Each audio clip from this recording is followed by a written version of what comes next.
നമസ്തേ. പുത്തൻപുരയിലേക്ക് എല്ലാ പ്രിയപ്പെട്ട പ്രേക്ഷകർക്കും സ്വാഗതം. ഇന്ന് ജൂൺ 9, ഇടവമാസം 26-ാം തീയതി, വിശാഖം നക്ഷത്രം. ഇപ്പോൾ സമയം 7 മണി. നമുക്ക് ഇന്നത്തെ പ്രധാന വാർത്തകളിലേക്ക് ആദ്യം.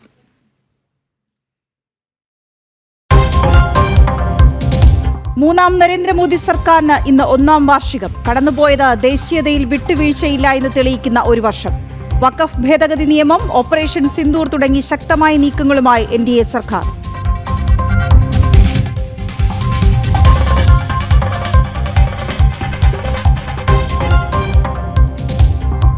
നിലമ്പൂരിൽ പന്നിക്കണിയിൽ വിദ്യാർത്ഥി ഷോക്കേറ്റ് മരിച്ച സംഭവത്തിൽ പ്രതിയുമായി ഇന്ന് തെളിവെടുപ്പ്. വെള്ളക്കട്ടയിലെത്തിച്ച് പരിശോധന.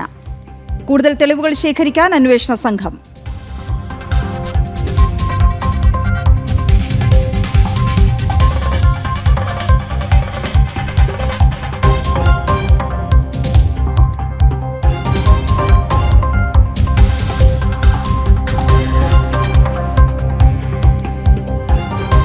ഇഡിക്കെതിരായ കൈക്കൂലി കേസിൽ പ്രതിസ്ഥാനത്ത് നിന്ന് ശേഖർ കുമാറിനെ ഒഴിവാക്കിയേക്കും. തീരുമാനം നിയമവിദഗ്ധരുമായുള്ള കൂടിയാലോചനകൾക്ക് ശേഷം. വ്യക്തമായ തെളിവുകളില്ലാത്തതിനാൽ തിരിച്ചടിയാകുമെന്ന് വിലയിരുത്തൽ.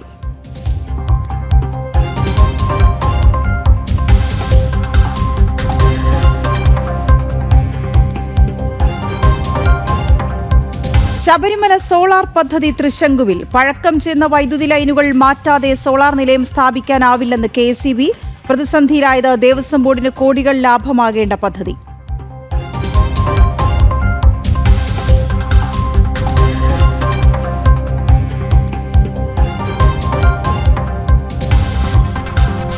സംസ്ഥാനത്ത് ഇന്ന് അർദ്ധരാത്രി മുതൽ ട്രോളിംഗ് നിരോധനം ജൂലൈ 31 വരെ. ധനസഹായം പ്രഖ്യാപിക്കണമെന്ന് മത്സ്യത്തൊഴിലാളി സംഘടനകൾ.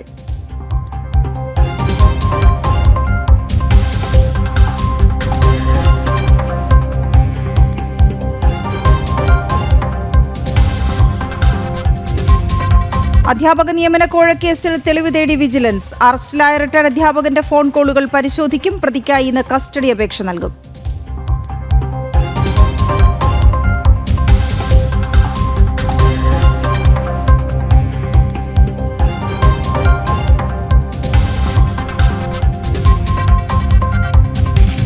യുവേഫ നേഷൻസ് ലീഗ് കിരീടം പോർച്ചുഗലിന്. സ്പെയിനെ പരാജയപ്പെടുത്തിയത് പെനൽറ്റി ഷൂട്ടൌട്ടിൽ. കിരീട നേട്ടം 2-ാം വട്ടം. ഫ്രഞ്ച് ഓപ്പൺ പുരുഷ സിംഗിൾസ് കിരീടം കാർലോസ് അൽക്കാരസിന്. ഫൈനലിൽ ഇറ്റലിയുടെ യാനിക് സിന്നറെ വീഴ്ത്തി.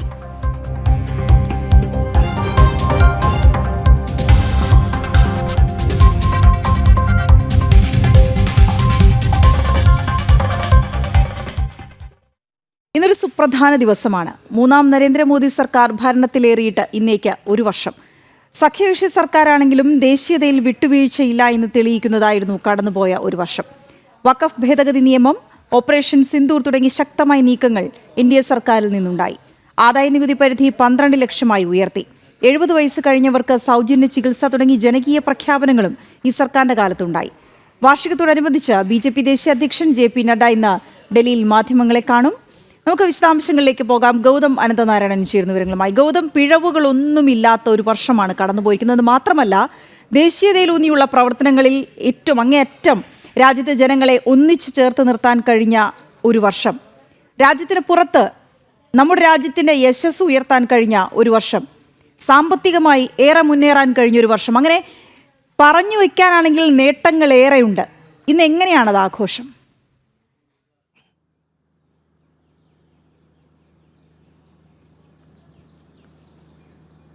വീണ, കഴിഞ്ഞ വർഷം ഈ ദിവസമാണ് 72-അംഗ മന്ത്രിസഭ പ്രധാനമന്ത്രി നരേന്ദ്രമോദിയുടെ നേതൃത്വത്തിൽ തുടർച്ചയായി 3-ാം തവണയും ഭരണത്തിലേക്ക് എത്തുന്നത്. പക്ഷേ ഈ തവണ അധികാരത്തിലേറിയ ഘട്ടത്തിൽ നമുക്കറിയാം 1-ാം മോദി സർക്കാരിനും 2-ാം മോദി സർക്കാരിൻ്റെയും കാലഘട്ടം എന്ന് പറയുന്നത് BJPക്ക് ഒറ്റയ്ക്ക് ദേശീയ തലത്തിൽ കേവല ഭൂരിപക്ഷം ഉണ്ടായിരുന്നു. ആദ്യഘട്ടത്തിൽ 282 സീറ്റുകൾ BJP ഒറ്റയ്ക്ക് നേടിയിരുന്നു. അതിനുശേഷം പിന്നീട് 2019 അത് 303 ഉയർന്നിരുന്നു. ഈ 2 തവണയും BJP മുൻപൊരിക്കലുമില്ലാത്ത വിധം, അതായത് പല രാഷ്ട്രീയ നിരീക്ഷകരും ഈ 987 ശേഷം നിരീക്ഷിച്ചിരുന്നത് ഇനി ഒരിക്കലും ഇന്ത്യൻ രാഷ്ട്രീയത്തിൽ ഒരു പാർട്ടിക്ക് ഒറ്റയ്ക്ക് കേവല ഭൂരിപക്ഷം കിട്ടില്ല എന്നാണ്. പക്ഷേ അത്തരം പ്രവചനങ്ങളെല്ലാം തിരുത്തി കുറിച്ചുകൊണ്ടാണ് BJP നരേന്ദ്രമോദിയുടെ നേതൃത്വത്തിൽ 2014-ലും 2019-ലും ഒറ്റയ്ക്ക് കേവല ഭൂരിപക്ഷം നേടി അധികാരത്തിലേറിയത്. എന്നാൽ 2024 എത്തുമ്പോൾ BJPക്ക് ഒറ്റയ്ക്ക് കേവല ഭൂരിപക്ഷം ഉണ്ടായിരുന്നില്ല എന്നതൊരു വസ്തുതയാണ്. പക്ഷേ എങ്കിൽ പോലും തുടർച്ചയായ മൂന്നാം തവണയും BJPക്ക് ഭരണം കിട്ടുന്നുണ്ട്. BJP ഒറ്റയ്ക്ക് 240 എന്ന ഒരു വലിയ നമ്പറിലേക്ക് എത്തി. ഇവിടെ ഇന്ത്യ സഖ്യം എന്ന നിലയിൽ മുഴുവൻ പാർട്ടികളും ഒരുമിച്ച് നിന്നിട്ട് പോലും തുടർച്ചയായ മൂന്നാം തവണയും ഒരു സർക്കാരിന് ഈ നിലയിൽ ഭരണത്തിലേക്ക് കയറാൻ സാധിച്ചു. പക്ഷേ നേരിയ സീറ്റുകളുടെ കുറവുണ്ടായി. അതിനാൽ തന്നെ ഒറ്റയ്ക്ക് കേവല ഭൂരിപക്ഷം ഉണ്ടായില്ല. അന്ന് ഈ ഇന്ത്യ സഖ്യവും അതല്ലെങ്കിൽ മറ്റ് രാഷ്ട്രീയ നിരീക്ഷകരുമൊക്കെ പറഞ്ഞൊരു കാര്യം, ആദ്യത്തെ 2 സർക്കാരുകൾ പോലെ ആയിരിക്കില്ല. കാരണം സഖ്യകക്ഷി സർക്കാർ എന്ന് പറയുമ്പോൾ പല വിട്ടുവീഴ്ചകളും ചെയ്യേണ്ടി വരും. BJPയുടെയോ അതല്ലെങ്കിൽ സംഘപരിവാറിൻ്റെയോ ഒന്നും അജണ്ടകളിലും നടപ്പാക്കാൻ കഴിയില്ല. ദേശീയതയിൽ വിട്ടുവീഴ്ച ചെയ്യേണ്ട സമീപനങ്ങളൊക്കെ ഇനിയും ഈ സർക്കാരിന് ഉണ്ടാകും എന്ന വലിയ കൊട്ടിഘോഷം ആ സമയത്ത് നമ്മൾ കേട്ടതാണ്. അതായത് ഈ സഖ്യകക്ഷികളോട്, പ്രത്യേകിച്ച് ബീഹാറിലെ നിതീഷ് കുമാറിനോടും ആന്ധ്രാപ്രദേശിലെ ചന്ദ്രബാബു നായിഡുവിനോടുമൊക്കെ വിട്ടുവീഴ്ച ചെയ്തുകൊണ്ട് വേണം മുന്നോട്ട് പോകേണ്ടി വരിക എന്ന വലിയ വിമർശനങ്ങൾ ആ സമയത്തുണ്ടായിരുന്നുവെങ്കിൽ ഇപ്പോൾ ഒരു വർഷം കടന്നു പോകുമ്പോൾ നമുക്ക് കാണാൻ സാധിക്കുന്നത് ഇത്തരം വിമർശകരുടെ വാ അടപ്പിച്ചിരിക്കുന്ന രീതിയിലുള്ള പ്രഖ്യാപനങ്ങളും നീക്കങ്ങളും ഈ സർക്കാരിൻ്റെ ഭാഗത്ത് നിന്നുണ്ടായി. അതായത് 1ഉം 2ഉം നരേന്ദ്രമോദി സർക്കാർ എങ്ങനെയായിരുന്നു അതേ നിലയിൽ തന്നെ, അല്ലെങ്കിൽ അതിലും കൂടി ഒരു പടി കടന്ന് ദേശീയ വിഷയങ്ങളിൽ അത്രത്തോളം ശക്തമായ നിലപാടുകൾ സ്വീകരിക്കുന്ന ഒരു NDA സർക്കാരിനെ നമ്മൾ ദേശീയ തലത്തിൽ കഴിഞ്ഞ ഒരു വർഷം കണ്ടിരിക്കുന്നു.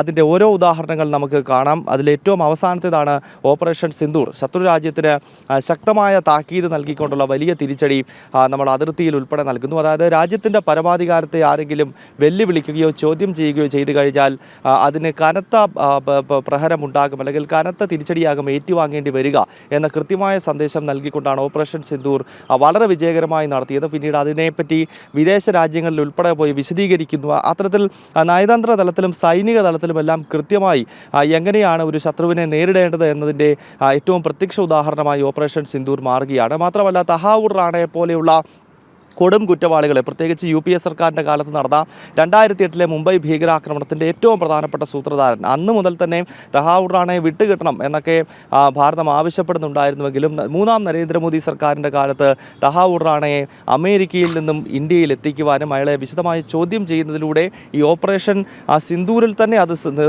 സുപ്രധാനമായി എന്നുള്ളതാണ്. കാരണം കൃത്യമായിട്ട് എവിടെയൊക്കെയാണ് പാകിസ്ഥാനിലെ ഈ ഭീകര കേന്ദ്രങ്ങളെന്ന് നമ്മുടെ സൈന്യത്തിന് ചാർട്ട് ചെയ്യുവാൻ, അത് സ്കെച്ച് ചെയ്യുവാൻ ഇയാളെ ചോദ്യം ചെയ്യുന്നതിൽ സഹായകരമായി എന്നതാണ് നമുക്ക് NIA-യുടെ ഉദ്യോഗസ്ഥരിൽ നിന്നൊക്കെ നമുക്ക് ലഭ്യമാകുന്ന വിവരം. അങ്ങനെ ദേശീയതയുമായി ബന്ധപ്പെട്ട നിരവധി കാര്യങ്ങൾ ഈ സർക്കാർ ചെയ്തു. നമുക്കറിയാം ഈ വഖഫ് നിയമവുമായി ബന്ധപ്പെട്ട് പതിറ്റാണ്ടുകളായി നമ്മുടെ രാജ്യത്ത് നിലനിന്നിരുന്ന ഒരു വലിയ ഭീഷണിയായിരുന്നു വഖഫ് എന്ന് പറയുന്നത്. ഏതാണ്ട് 95 കാലത്ത് കോൺഗ്രസിൻ്റെ സർക്കാരുകൾ ചെയ്തു കൊടുത്ത, പിന്നീട് 2013-ലും ചില അമെൻമെൻറ്റിലൂടെ വഖഫിന് അമിതാധികാരം നൽകിക്കൊണ്ട് രാജ്യത്തെ ഏത് ഭൂമിക്ക് മുകളിലും വഖഫിന് അവകാശവാദം ഉന്നയിക്കാൻ കഴിയുന്ന രീതിയിലുള്ള നീക്കുപോക്കുകൾ കോൺഗ്രസ് സർക്കാരിൻ്റെ കാലത്ത് ഉണ്ടായി. അതേ തുടർന്ന് വഖഫ് അത് വ്യാപകമായി ദുരുപയോഗം ചെയ്തതിനെ കൃത്യമായി തടയിട്ടുകൊണ്ട് വഖഫ് ഭേദഗതി ബിൽ കൊണ്ടുവരാൻ 3ാം നരേന്ദ്രമോദി സർക്കാരിന്, NDA സർക്കാരിന് സാധിച്ചു എന്നുള്ളതാണ്. മുസ്ലിം വോട്ടുകൾ കൈകാര്യം ചെയ്യുന്ന TDPയും ബീഹാറിലെ നിതീഷ് കുമാറും ഉൾപ്പെടെ വഖഫ് ബില്ലിനെ പിന്തുണച്ചു എന്നതും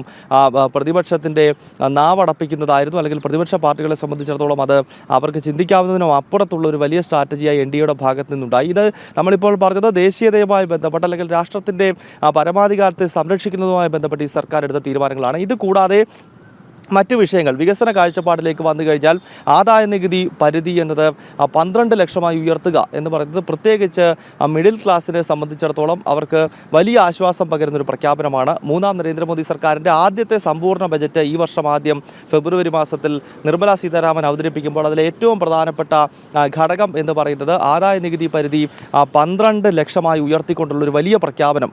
മിഡിൽ ക്ലാസ്സിനെ സംബന്ധിച്ചിടത്തോളം അവർക്ക് വലിയ ആശ്വാസം നൽകുന്ന പ്രഖ്യാപനം ഈ സർക്കാരിൻ്റെ ഭാഗത്ത് നിന്നുണ്ടാകുന്നു. അതോടൊപ്പം തന്നെ മറ്റൊരു സുപ്രധാനമായ പ്രഖ്യാപനം എന്നത് 70 വയസ്സ് കഴിഞ്ഞവർക്ക്, അതായത് പ്രായമായവർക്ക്, 70 വയസ്സിന് മുകളിലുള്ളവർക്കെല്ലാം സൗജന്യ ചികിത്സ നൽകിക്കൊണ്ട് ആയുഷ്മാൻ ഭാരതിൻ്റെ പരിധിയിലേക്ക് മുഴുവൻ 70-ന് മുകളിൽ പ്രായമുള്ളവരെയും ഉൾപ്പെടുത്തുക എന്ന് പറയുമ്പോൾ മറ്റു പല വിദേശ രാജ്യങ്ങളൊക്കെ നമുക്കറിയാം സൗജന്യ ചികിത്സ പ്രായമുള്ളവർക്ക് നൽകുന്നുണ്ടെങ്കിലും ആ രാജ്യത്തെയൊക്കെ ജനസംഖ്യ എന്ന് പറയുന്നത് വളരെ കുറവാണ്. ഇപ്പോൾ ഉദാഹരണത്തിന് കാനഡ പോലുള്ള രാജ്യങ്ങളൊക്കെ സൗജന്യ ചികിത്സ പ്രായമായ സിറ്റിസൺസിന് നൽകുന്നു എന്നത് വലിയ കാര്യമായി നമ്മുടെ നാട്ടിൽ പലരും പറഞ്ഞു നടക്കാറുണ്ടെങ്കിലും അവിടുത്തെ ജനസംഖ്യ കേവലം 6 കോടി എന്നതാണ്. അതായത് നമ്മുടെ ഏതെങ്കിലുമൊക്കെ സംസ്ഥാനങ്ങളിലുള്ളത്രയും ജനങ്ങൾ മാത്രമേ ഇത്തരം രാജ്യങ്ങളിലുള്ളൂ. പക്ഷേ ഭാരതം എന്ന് പറയുന്നത് 142 കോടി ജനങ്ങളുള്ള ലോകത്തിലെ ഏറ്റവും വലിയ പോപ്പുലേഷൻ കൂടിയ രാജ്യമാണ്. അങ്ങനെ ഒരു രാജ്യത്താണ് നമ്മുടെ സർക്കാർ 70 വയസ്സ് കഴിഞ്ഞ മുഴുവൻ ആളുകളെയും ആയുഷ്മാൻ ഭാരതിൻ്റെ പരിധിയിൽ കൊണ്ടുവന്ന് അവർക്ക് സൗജന്യ ചികിത്സ എന്ന വലിയ പ്രഖ്യാപനമുണ്ടായത്. അങ്ങനെ നോക്കുമ്പോൾ കഴിഞ്ഞ ഒരു വർഷം സുപ്രധാനമാണ്. അത് വികസിത ഭാരത് എന്ന സങ്കല്പത്തിന് വേണ്ടിയുള്ള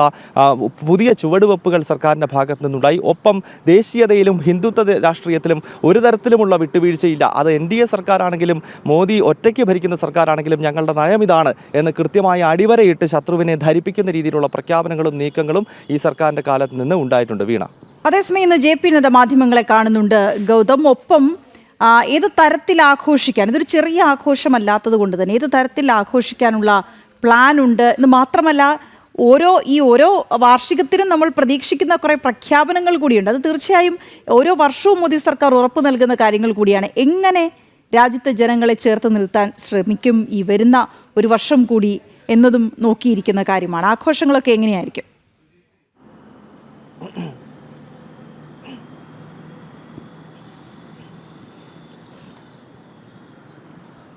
വീണ, ഓരോ സംസ്ഥാനങ്ങളിലും ഈ ഒരു വർഷക്കാലത്തെ NDA സർക്കാരിൻ്റെ സുപ്രധാനമായ നീക്കങ്ങൾ, അതായത് പ്രധാനപ്പെട്ട പദ്ധതികൾ, ജനോപകാരപ്രദമായിട്ടുള്ള പദ്ധതികൾ, അതോടൊപ്പം തന്നെ ഓപ്പറേഷൻ സിന്ദൂരും വഖഫ് ഭേദഗതി നിയമവും ഉൾപ്പെടെയുള്ള ദേശീയ താൽപ്പര്യങ്ങൾ മുൻനിർത്തിയുള്ള പ്രഖ്യാപനങ്ങളും പ്രചരണ വിഷയമാക്കി BJP മാറ്റുന്നുണ്ട്. ഓരോ സംസ്ഥാനങ്ങളിലും ഇതുമായി ബന്ധപ്പെട്ടുള്ള പ്രചരണ പരിപാടികൾ നടത്തുക എന്നതാണ് ദേശീയ നേതൃത്വം സംസ്ഥാന ഘടകങ്ങൾക്ക് നൽകിയിട്ടുള്ള നിർദ്ദേശം എന്നത്. ഒപ്പം ഇന്നിപ്പോൾ BJP ദേശീയ അധ്യക്ഷനും കേന്ദ്ര ആരോഗ്യമന്ത്രിയുമായ JP നഡ്ഡ ഡൽഹിയിൽ 12 മണിക്ക് മാധ്യമങ്ങളെ കാണും. BJPയുടെ കേന്ദ്ര കാര്യാലയമായ ദീൻദയാൽ മാർഗിലെ പാർട്ടി ആസ്ഥാനത്താണ് BJP അധ്യക്ഷൻ മാധ്യമങ്ങളെ കാണുന്നത്. കഴിഞ്ഞ ഒരു വർഷക്കാലത്തെ സർക്കാരിൻ്റെ നേട്ടങ്ങൾ രാജ്യതലസ്ഥാനത്ത് മാധ്യമങ്ങളോട് വിശദീകരിക്കുക തന്നെയാണ് BJP അധ്യക്ഷൻ്റെ ഇന്നത്തെ വാർത്താ സമ്മേളനത്തിൻ്റെ പ്രധാനപ്പെട്ട ലക്ഷ്യം എന്ന കാര്യത്തിൽ യാതൊരു സംശയവുമില്ല. ഒപ്പം NDAയും ഇതൊരു ആഘോഷമാക്കി മാറ്റുന്നുണ്ട്. ഏതാണ്ട് 2 ആഴ്ച മുമ്പ് NDA മുഖ്യമന്ത്രിമാരുടെ ഒരു യോഗം ഡൽഹിയിൽ ചേർന്നിരുന്നു. NDA നേതാക്കളും ആ യോഗത്തിൽ പങ്കെടുത്തിരുന്നു. അതിൻ്റെ പ്രധാനപ്പെട്ട അജണ്ട എന്നത് തന്നെ വളരെ വിജയകരമായി NDA സർക്കാരിൻ്റെ ഒരു വർഷക്കാലം എന്നുള്ളതാണ്. കാരണം അതാണ് നമ്മൾ നേരത്തെ തുടക്കത്തിൽ സൂചിപ്പിച്ചത്.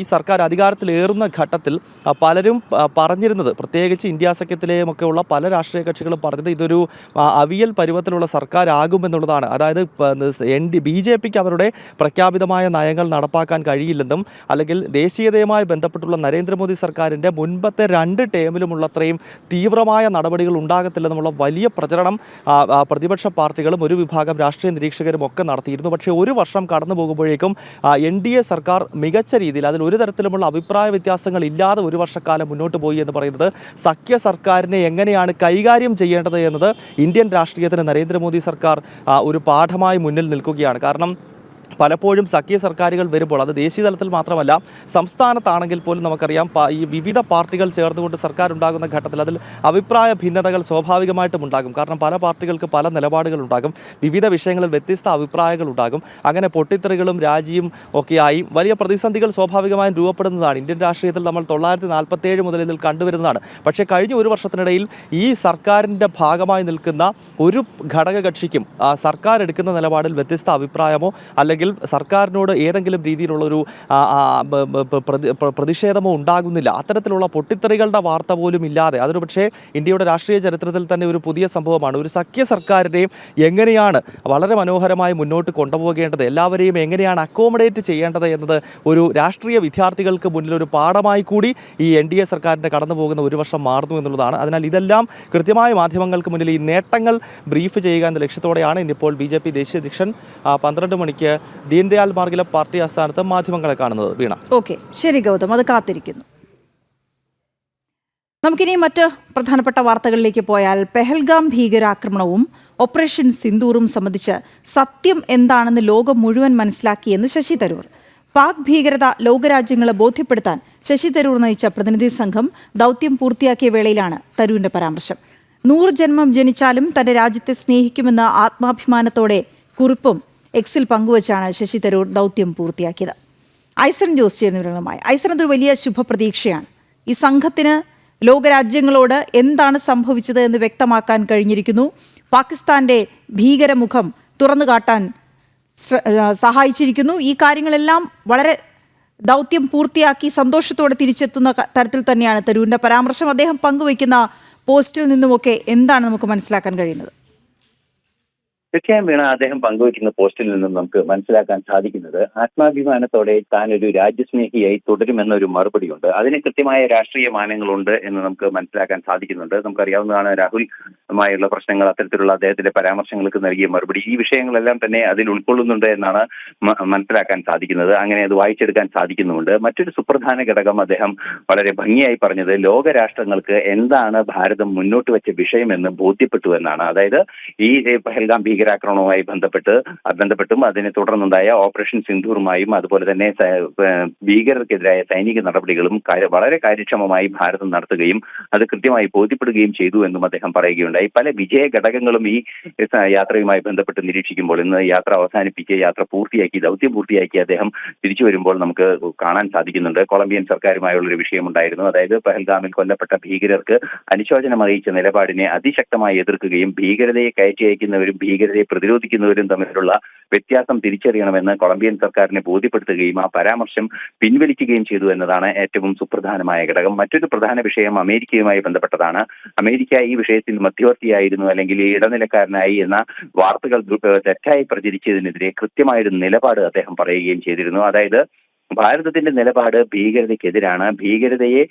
ഭാരതത്തിന്റെ സുരക്ഷയെ ബാധിക്കുന്ന വിഷയമാണെങ്കിൽ ഭീകരതയ്ക്കെതിരെ സൈനിക നടപടി മാത്രമാണ് ഭാരതം ചെയ്യുക. ഭീകരത കൊണ്ട് നേരിടാൻ ഭാരതം തയ്യാറല്ല. അതുകൊണ്ട് തന്നെ ഈ നിലപാട് വസ്തുതാപരമായും ശരിയാണ് എന്ന് കൃത്യമായ നിലപാട് പറയുകയും ആ നിലപാട് ഏതെങ്കിലും രാജ്യങ്ങൾ പാകിസ്ഥാനെ അറിയിച്ചിട്ടുണ്ടെങ്കിൽ അതൊരു മധ്യസ്ഥ പ്രവർത്തനമല്ല എന്ന് തുറന്നടിക്കുകയും ചെയ്തു. അത് ട്രംപിനെ കൃത്യമായ മറുപടി തന്നെ അദ്ദേഹം നൽകുകയും ചെയ്തു. അതാണ് ഏറ്റവും സുപ്രധാനമായ ഒരു ഘടകം. ട്രംപിനെ പോലുള്ള ഒരു ലോക നേതാവിനോട് കൃത്യമായ മറുപടി ഒരു ഡിപ്ലോമാറ്റിക് സെൻസിൽ തന്നെ നൽകാൻ അദ്ദേഹത്തിന് സാധിച്ചു എന്നതാണ് ഏറ്റവും പ്രാധാന്യത്തോടെ നമ്മൾ നോക്കിക്കാണേണ്ടത്. മാത്രമല്ല അത് മാധ്യമപ്രവർത്തകരോട് കൃത്യമായി അദ്ദേഹം പറയുകയും ചെയ്തു.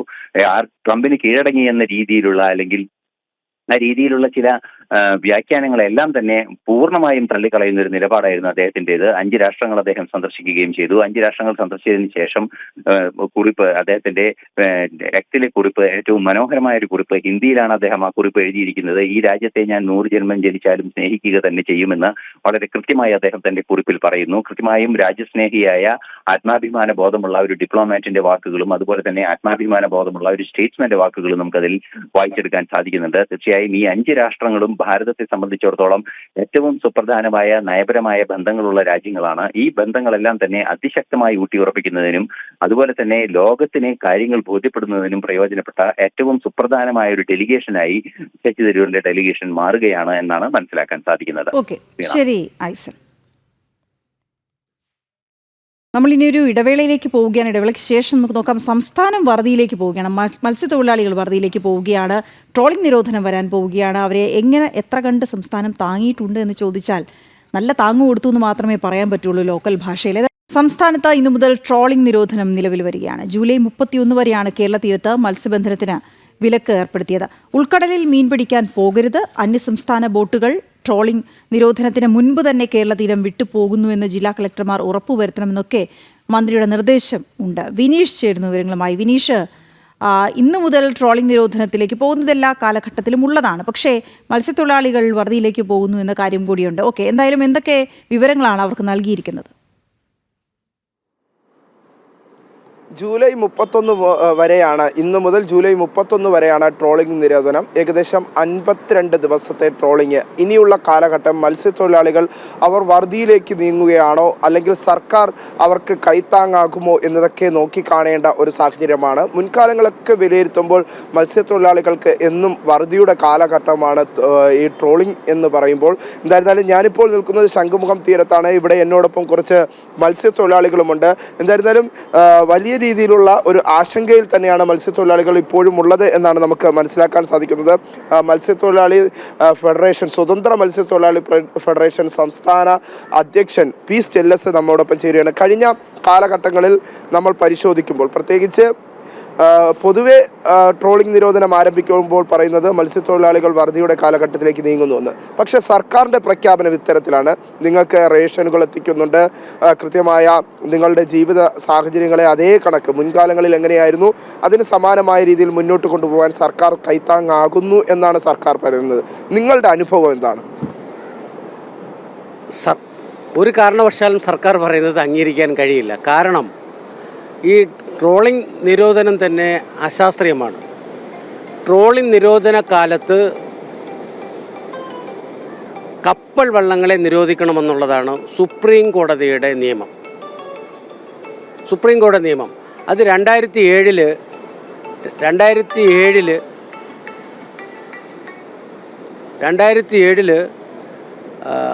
നിയമനിർമ്മാണം ഉണ്ടാക്കി. VS അച്യുതാനന്ദൻ്റെ ഭരണകാലത്ത് നിയമനിർമ്മാണം ഉണ്ടാക്കി പ്രതിപക്ഷത്തിൻ്റെ സപ്പോർട്ടോടുകൂടി ചേർന്ന് ആ വിധിയെ മറികടന്നുകൊണ്ട് കപ്പൽ വള്ളങ്ങൾക്ക് അനുമതി കൊടുത്തു. പക്ഷേ കപ്പൽ വള്ളങ്ങൾ എന്താ ചെയ്യുന്നത്? കടലിൻ്റെ അടിത്തട്ട് മുതൽ ഈ ട്രോളിംഗ് നിരോധന കാലത്ത് മണൽ അരിച്ച് ചെറു മീനുകളെ വരെ കൊണ്ടുപോയി കരയ്ക്ക് കൊണ്ടുവന്ന് വളത്തിന് കൊടുക്കുന്ന ഒരു രീതിയാണ്. അപ്പോൾ ട്രോളിംഗ് നിരോധനം കൊണ്ട് പരമ്പരാഗത മത്സ്യത്തൊഴിലാളികൾക്ക് ഏതൊരു ഗുണവുമില്ല. കാര്യം അത് മത്സ്യസമ്പത്ത് നശിപ്പിക്കുന്ന ഒരു രീതിയാണ്. കപ്പൽ വള്ളങ്ങളെ കൂടെ നിരോധിച്ചാൽ മാത്രമേ ട്രോളിംഗ് നിരോധന കാലത്ത് മത്സ്യത്തൊഴിലാളികൾക്ക് ചെറുകിട വള്ളങ്ങളിൽ പോയി ഒഴുക്ക് വല ഉപയോഗിച്ച് വലക്ക് മീൻ പിടിക്കാൻ പറ്റുന്നത്. അപ്പോൾ അതുകൊണ്ട് ഈ ട്രോളിംഗ് നിരോധനം അശാസ്ത്രീയമാണ്. ഇത് സർക്കാരിൻ്റെ ഒരു ചടങ്ങാണ്. പിന്നെ ട്രോളിംഗ് നിരോധന കാലത്ത് ഇത് പ്രഖ്യാപിക്കുമെന്ന് പറയുന്നു. എന്താണ് ക്ഷേമ പ്രഖ്യാപനം? ഞാൻ ഒന്നുകൂടെ പറയാം. ഇവിടെ റേഷൻ അരി ഇവിടെ കൃത്യമായി കൊടുക്കാറില്ല. പിന്നെ അവർക്ക് ക്ഷേമ പെൻഷൻ ഒന്നും സമയത്തിന് പ്രഖ്യാപിക്കാറില്ല. ഞാൻ ചോദിച്ചു, വിധവകളുടെ പെൻഷൻ തന്നെ 7 മാസം കൊണ്ട് മുടങ്ങി കിടക്കുക. കടലിൽ മരിച്ച മത്സ്യത്തൊഴിലാളികളുടെ ഭാര്യമാരുടെ അല്ലെ മക്കളുടെ വിധവ പെൻഷൻ, ഭർത്താക്കന്മാർ മരിച്ചവരുടെ വിധവ പെൻഷൻ 7 മാസം കൊണ്ട് മുടങ്ങി കിടക്കുക. ഇതുവരെ കൊടുത്തിട്ടില്ല. അതുപോലെ ക്ഷേമ പെൻഷൻ സമയബന്ധിതമായി കൊടുത്തിട്ടില്ല. മത്സ്യത്തൊഴിലാളികൾ തിരിച്ചടയ്ക്കുന്ന 500 രൂപ വെച്ച് അടയ്ക്കുന്ന 3 തവണകളായിട്ട് അടയ്ക്കുന്ന പഞ്ചമാസ സമാശ്വാസ പദ്ധതി, ആ സമാശ്വാസ പദ്ധതി പോലും ഈ അപ്രതീക്ഷിതമായി ഉണ്ടായ ഈ 20 ദിവസത്തിൽ കൂടുതലായി ഈ കടലാക്രമണം അപ്രതീക്ഷിതമായി ഉണ്ടായതാണ്. ഇന്ന് മുതൽ കടലാക്രമണം തുടങ്ങുകയാണ്. അപ്പോൾ ഈ തീരദേശം മുഴുവനും നഷ്ടപ്പെട്ടു. ഇന്ന് തീരമില്ലാത്തൊരവസ്ഥയായി. അപ്പോൾ ഈ ട്രോളിംഗ് നിരോധനം എന്ന് പറയുന്നത് അപ്രായോഗികമാണ്, അശാസ്ത്രീയമാണ്.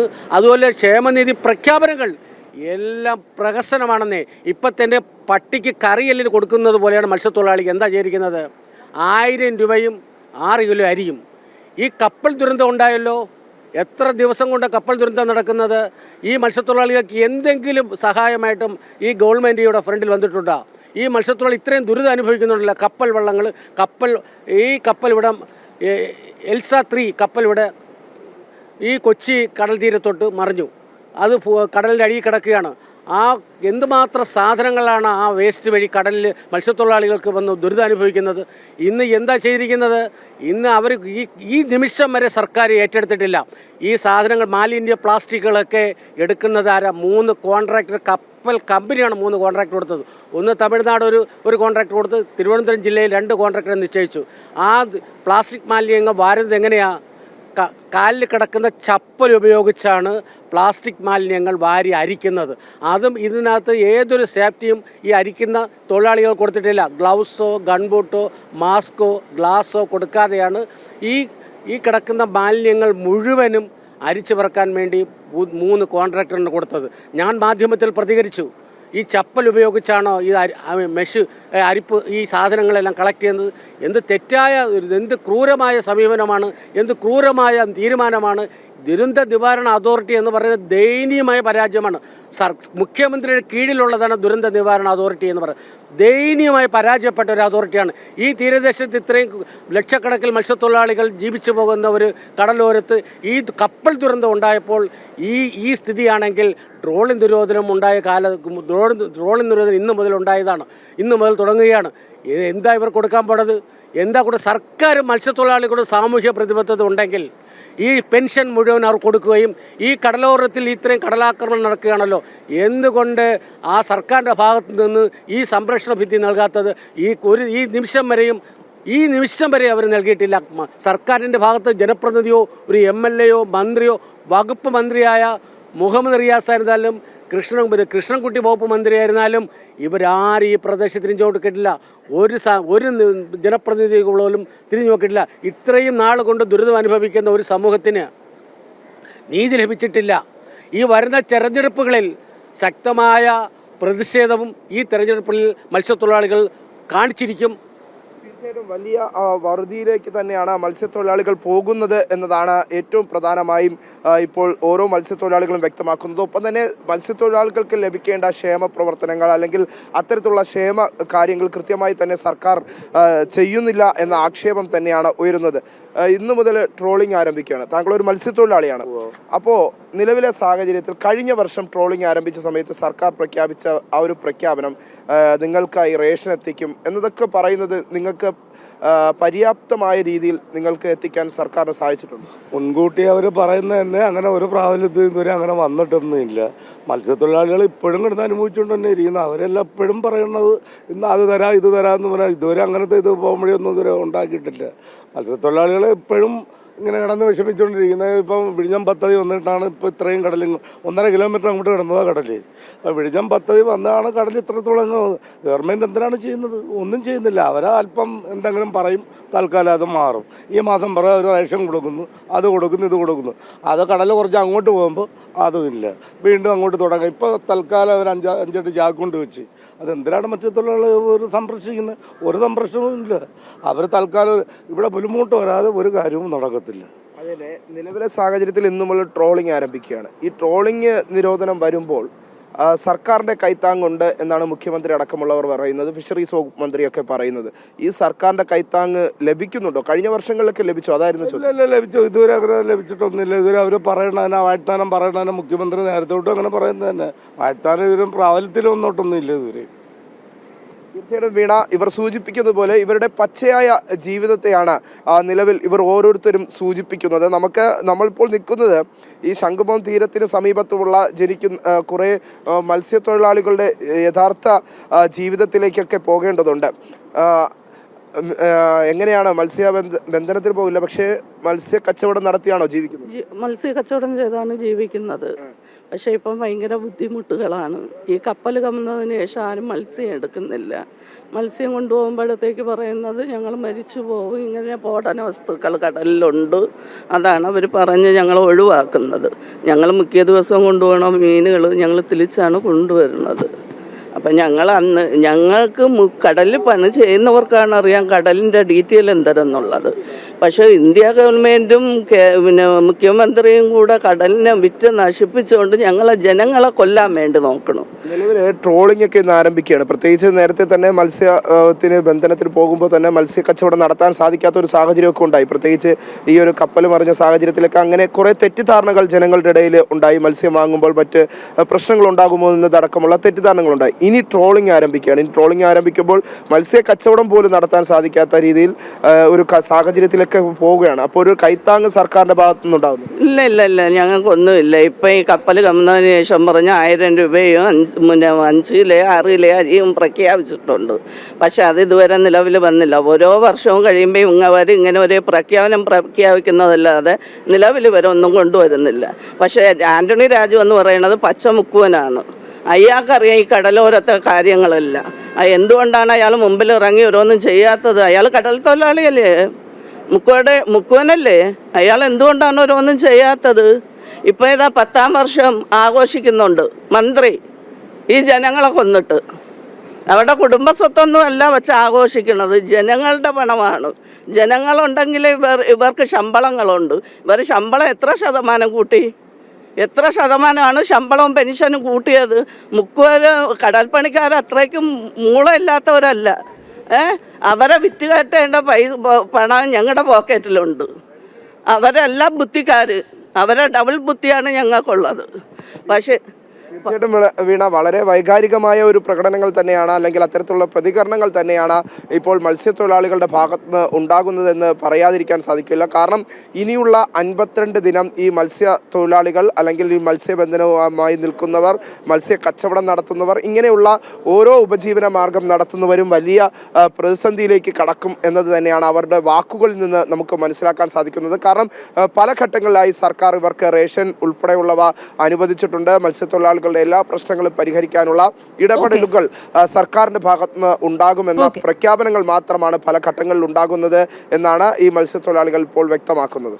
യെസ്, ശരിയാണ് വിനീഷ്. ഏതായാലും ഇത് ഇപ്പോൾ ഒരു കടലോരത്തെ മാത്രം വിഷയമല്ല, കേരളത്തിൽ അങ്ങോളം ഇങ്ങോളമുള്ള കടലോരങ്ങളിലെല്ലാം ഈ വിഷയം വരാൻ പോവുകയാണ്. ഇനി നമുക്ക് ശബരിമലയിലേക്കൊന്ന് പോകേണ്ടതുണ്ട്. ശബരിമലയെ സംബന്ധിച്ചിടത്തോളം അവിടുത്തെ ഓരോ മണ്ഡലകാലം കഴിയുമ്പോഴും അല്ലെങ്കിൽ ഓരോ മാസപൂജ സമയത്തുമൊക്കെ ഓരോരോ പ്രശ്നങ്ങൾ ഇങ്ങനെ ഉയർന്നു വരാറുണ്ട്. അപ്പോൾ ഇതിനൊക്കെ എന്തൊക്കെയോ ചെയ്തു കൂട്ടുന്നുവെന്ന് ദേവസ്വം ബോർഡ് ചെയ്യാൻ ശ്രമിക്കാറുമുണ്ട്. പക്ഷെ ഇതൊന്നും തന്നെ ഫലപ്രാപ്തിയിൽ അല്ലെങ്കിൽ തീർത്ഥാടകർക്ക് ഗുണമാകുന്ന രീതിയിൽ വരുന്നില്ല എന്നുള്ളത് പലപ്പോഴും ആളുകളുടെ അനുഭവമാണ്. ഇപ്പോൾ ഈ ദേവസ്വം ബോർഡ് ഒരു സോളാർ പദ്ധതി വിഭാവനം ചെയ്തിട്ടുണ്ട്. അതും തൃശങ്കുവിൽ നിൽക്കുന്ന സാഹചര്യമാണ്. പതിറ്റാണ്ടുകൾ പഴക്കമുള്ള വൈദ്യുതി വിതരണ ലൈൻ മാറ്റാതെ സോളാർ നിലയം സ്ഥാപിക്കാനാവില്ല എന്ന് KSEB നിലപാട് കടുപ്പിച്ചു. ഇതോടെയാണ് ദേവസ്വം ബോർഡിന് കോടികൾ ലാഭമാകേണ്ട ഈ പദ്ധതി ഉപേക്ഷിക്കേണ്ട അവസ്ഥയിലേക്ക് എത്തുന്നത്. സിയാലിന്റെ സാങ്കേതിക സഹായത്തോടെ 2.5 മെഗാവാട്ട് സ്ഥാപിത ശേഷിയുള്ള സോളാർ പദ്ധതി ഒരു ധനകാര്യ സ്ഥാപനത്തിന്റെ സഹായത്തോടെ നടപ്പാക്കാൻ ഒരുങ്ങുന്നതിനിടെയാണ് ഈ തിരിച്ചടി. അരുൺ കൊടുങ്ങൂർ ചേരുന്നുണ്ട് വിവരങ്ങളുമായി. അരുൺ, എന്തെങ്കിലും നടപ്പാക്കാൻ ശ്രമിക്കുമ്പോൾ അതിന് സർക്കാരിന്റെ ഭാഗത്തു നിന്ന് തന്നെ മറ്റൊരു വകുപ്പിന്റെ ഭാഗത്തു നിന്നും ഇത്തരത്തിൽ ഒരു തിരിച്ചടി ഉണ്ടാകുന്ന സാഹചര്യം KSEB എന്താണ് തടസ്സമായി പറയുന്നത്? വീണ, ശബരിമലയെ സംബന്ധിച്ചോളം ഏറ്റവും പ്രധാനപ്പെട്ട ഒരു പ്രോജക്റ്റായാണ് ദേവസ്വം ബോർഡ് ഇത് മുന്നോട്ട് വെച്ചത്. അതിൽ ഏറ്റവും പ്രധാനമായി എടുത്തു പറയേണ്ടത് ശബരിമലയിൽ ഒരു വർഷം ഭീമമായ ഒരു തുക KSEBക്ക് വൈദ്യുത ചാർജ് ഇനത്തിൽ നൽകേണ്ടി വരുന്നുണ്ട്. അത് വലിയ രീതിയിലുള്ള നഷ്ടം ദേവസ്വം ബോർഡിന് ഉണ്ടാക്കുകയും ചെയ്തിരിക്കുന്നതാണ്. നമുക്ക് ലഭിക്കുന്ന കണക്ക് പ്രകാരം ഏകദേശം 6.5 കോടി അധികമാണ് ഒരു വർഷം KSEBക്ക് ഈ ശബരിമലയിൽ വൈദ്യുതി ചാർജായി നൽകുന്നത്. ഈ ഭീമമായ തുക എങ്ങനെ കുറയ്ക്കാമെന്ന് ആലോചിക്കുന്നതിനിടയിലാണ് ഇത്തരം ഒരു പുതിയ ആശയം ദേവസ്വം ബോർഡിന് ലഭിക്കുന്നത്. സോളാർ പദ്ധതി ശബരിമലയിൽ ഘടിപ്പിക്കുക എന്നതാണ് പ്രധാനമായി അവർ ഉദ്ദേശിച്ചിരുന്നത്. 2.5 മെഗാവാട്ടുള്ള ഒരു പദ്ധതിയായിരുന്നു ഇവർ, സ്ഥാപിത ശേഷിയുള്ള ഒരു പദ്ധതിയാണ് ഇവർ വിഭാവനം ചെയ്തത്. ഈ ഒരു സമയത്ത് ചർച്ച നടക്കുന്ന ഒരു സമയത്താണ് സിയാൽ ഈ ഒരു പദ്ധതിക്ക് സാങ്കേതിക സഹായം നൽകാമെന്ന് കൃത്യമായ ഒരു നിർദ്ദേശം നൽകിയത്. അത് കൃത്യമായി തന്നെ പാലിക്കുകയും ചെയ്തിരുന്നു. സിയാലിൻ്റെ MD ശബരിമലയിൽ നേരിട്ടെത്തി ദേവസ്വം ബോർഡ് പ്രസിഡന്റ് അടക്കമുള്ളവരുമായി വിശദമായി ചർച്ച ചെയ്തിരുന്നു. ഈ ചർച്ചയിലാണ് DPR തയ്യാറാക്കി മുന്നോട്ട് പോകാൻ വേണ്ടി ദേവസ്വം ബോർഡ് തീരുമാനിച്ചത്. അതിനിടയിലാണ് മറ്റൊരു സംഭവം കൂടി ഉണ്ടാകുന്നത്.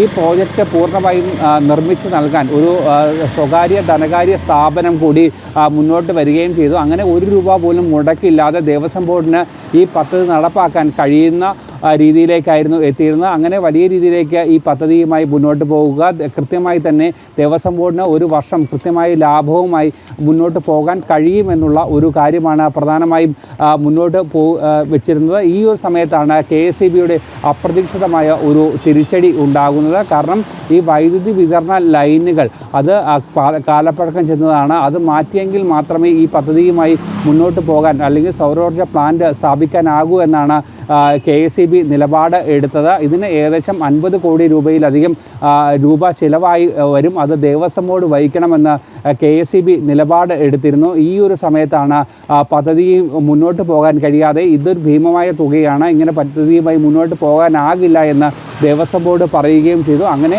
ഒരു ബൃഹത്തായ ഒരു പദ്ധതി ഉപേക്ഷിക്കേണ്ട ഒരു അവസ്ഥയിലേക്കാണ് നിലവിൽ കാര്യങ്ങൾ എത്തിയിരിക്കുന്നത്. ദേവസ്വം ബോർഡിനെ സംബന്ധിച്ചോളം വിമർശനം തുറന്ന് പറയുന്നില്ല എങ്കിലും വൈദ്യുതി വകുപ്പിനെതിരെ കടുത്ത ഒരു അമർഷം നിലനിൽക്കുകയാണ്. ശബരിമലയെ സംബന്ധിച്ചോളം ഏറ്റവും പ്രധാനപ്പെട്ട ഒരു പദ്ധതിയായി തന്നെയാണ് ഇതിനെ ദേവസ്വം ബോർഡ് കണ്ടിരുന്നത്. അതിന് എല്ലാ സാധ്യതകളും ഒരുങ്ങുകയും ചെയ്തിരുന്നു. പക്ഷേ ഇവിടെ ഈ ദേവസ്വം ബോർഡിന് എതിരെ അല്ലെങ്കിൽ ഈ പദ്ധതിക്ക് KSEB തടസ്സം ഉണ്ടാക്കി എന്നുള്ള ഒരു ആരോപണം തന്നെയാണ് ദേവസ്വം ബോർഡിന് നിലവിലുള്ളത്. വീണ, ഓക്കെ, ശരി. അരുൺ കൊടുങ്ങൂർ വിവരങ്ങൾ നൽകുകയായിരുന്നു. ഏതായാലും ദേവസ്വം ബോർഡിന് തിരിച്ചടി ആയിരിക്കുകയാണ്. കാരണം KSEB വിഷയത്തിലെടുത്തിരിക്കുന്ന നിലപാട് കഠിനമാണ്. അവർ വിട്ടുവീഴ്ച ചെയ്യാൻ തയ്യാറില്ല എന്ന നിലപാടിൽ തന്നെയാണ് നിൽക്കുന്നത്. അപ്പോൾ നോക്കാം എന്തെങ്കിലുമൊക്കെ മാറ്റങ്ങൾ വരുമോ ഈ വിഷയത്തിൽ എന്ന്. മറ്റു റിപ്പോർട്ടിലേക്ക് നമുക്ക് പോകാം. ഇടുക്കി തൊടുപുഴ കാരിക്കോട് ക്ഷേത്രത്തിലെ കുംഭഭരണി മഹോത്സവ നടത്തിപ്പിൽ അഴിമതി ആരോപണവുമായി ഒരു വിഭാഗം രംഗത്ത്.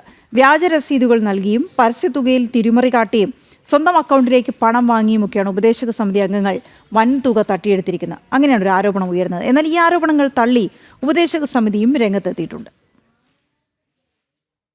കഴിഞ്ഞ ഫെബ്രുവരി 25 മുതൽ മാർച്ച് 5 വരെയാണ് തൊടുപുഴ കാരിക്കോട് ഭഗവതി ക്ഷേത്രത്തിലെ കുംഭഭരണി മഹോത്സവം നടന്നത്. പുതിയ ഉപദേശക സമിതി അധികാരം ഏറ്റെടുത്ത് 1 മാസത്തിനുള്ളിലായിരുന്നു ഉത്സവം. പരസ്യത്തിനും വഴിപാടുകളായും സംഭാവനകളായും ലഭിച്ച തുകയുടെ കണക്ക് മറച്ചുവെച്ച് ഉപദേശക സമിതി തട്ടിപ്പ് നടത്തിയെന്നാണ് ആരോപണം. കൂടാതെ ഉപദേശക സമിതി അംഗങ്ങൾ സ്വന്തം അക്കൗണ്ടുകളിലേക്ക് പണം വാങ്ങിയതായും വ്യാജ രസീതുകൾ നൽകി പണം തട്ടിയെടുത്തതായും ആരോപണമുയരുന്നുണ്ട്.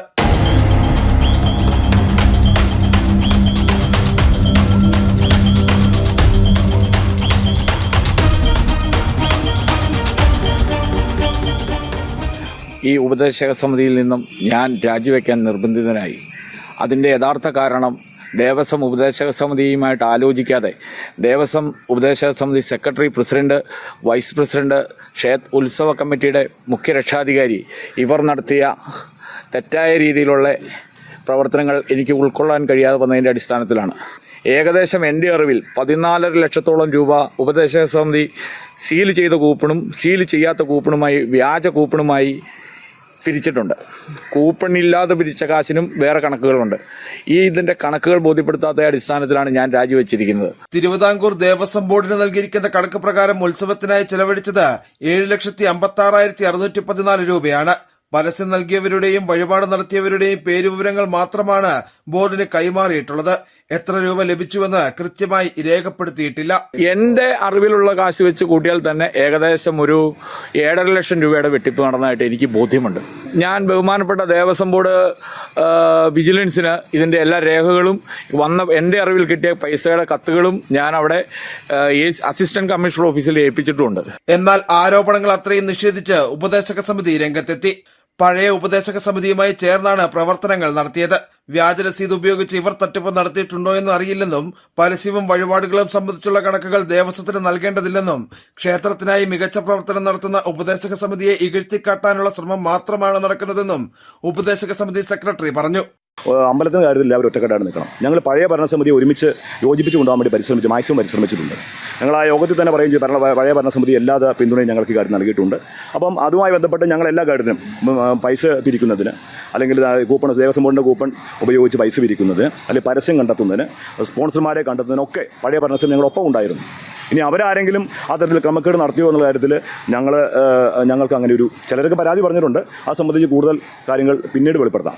അതല്ലാതെ ഞങ്ങൾ ഉപദേശസമിതിയുടെ ഔദ്യോഗിക സ്വഭാവത്തിൽ ഞങ്ങൾ യാതൊരു ക്രമക്കേട് നടത്തിയിട്ടില്ല. ഉത്സവത്തോടനുബന്ധിച്ച് ക്ഷേത്രവക സ്ഥലം കച്ചവടക്കാർക്ക് ലേലം കൊടുക്കുന്നത് പുതിയ ഉപദേശക സമിതി അട്ടിമറിച്ചതായും ആരോപണമുണ്ട്. ഇതിൽ ദേവസ്വം ബോർഡ് ഉപദേശക സമിതിക്ക് കാരണം കാണിക്കൽ നോട്ടീസ് നൽകിയിരുന്നു. ഇതിൽ മറുപടി നൽകാനിരിക്കെയാണ് ഉപദേശക സമിതിക്കെതിരെ അഴിമതി ആരോപണം കൂടി ഉയർന്നിരിക്കുന്നത്. ജനം, ഇടുക്കി. ലോകത്തെ ഏറ്റവും വലിയ കണ്ടെയ്നർ കപ്പലായ MSC ഐറീന വിഴിഞ്ഞം തുറമുഖത്ത് ബർത്ത് ചെയ്യുകയാണ്. മലയാളിയായ തൃശൂർ സ്വദേശി വില്ലി ആന്റണിയാണ് പടുകൂറ്റൻ കപ്പലിന്റെ ക്യാപ്റ്റൻ. സൗത്ത് ഏഷ്യൻ തുറമുഖങ്ങളിൽ ഐറീന എത്തുന്നത് ഇതാദ്യമാണ്. സിംഗപ്പൂരിൽ നിന്ന് എത്തുന്ന കപ്പൽ വിഴിഞ്ഞം വഴി യൂറോപ്പിലേക്ക് പോകും. വിവരങ്ങളുമായി ടിൻഡു ദാസ് ചേരുന്നു. ടിൻഡു, അപ്പോൾ അത് കാണാൻ തന്നെ ഒരു കാഴ്ചയായിരിക്കും. ഒപ്പം അത് കൊണ്ടുവരുന്ന മറ്റ് സാധ്യതകളും എന്തൊക്കെയാണ്?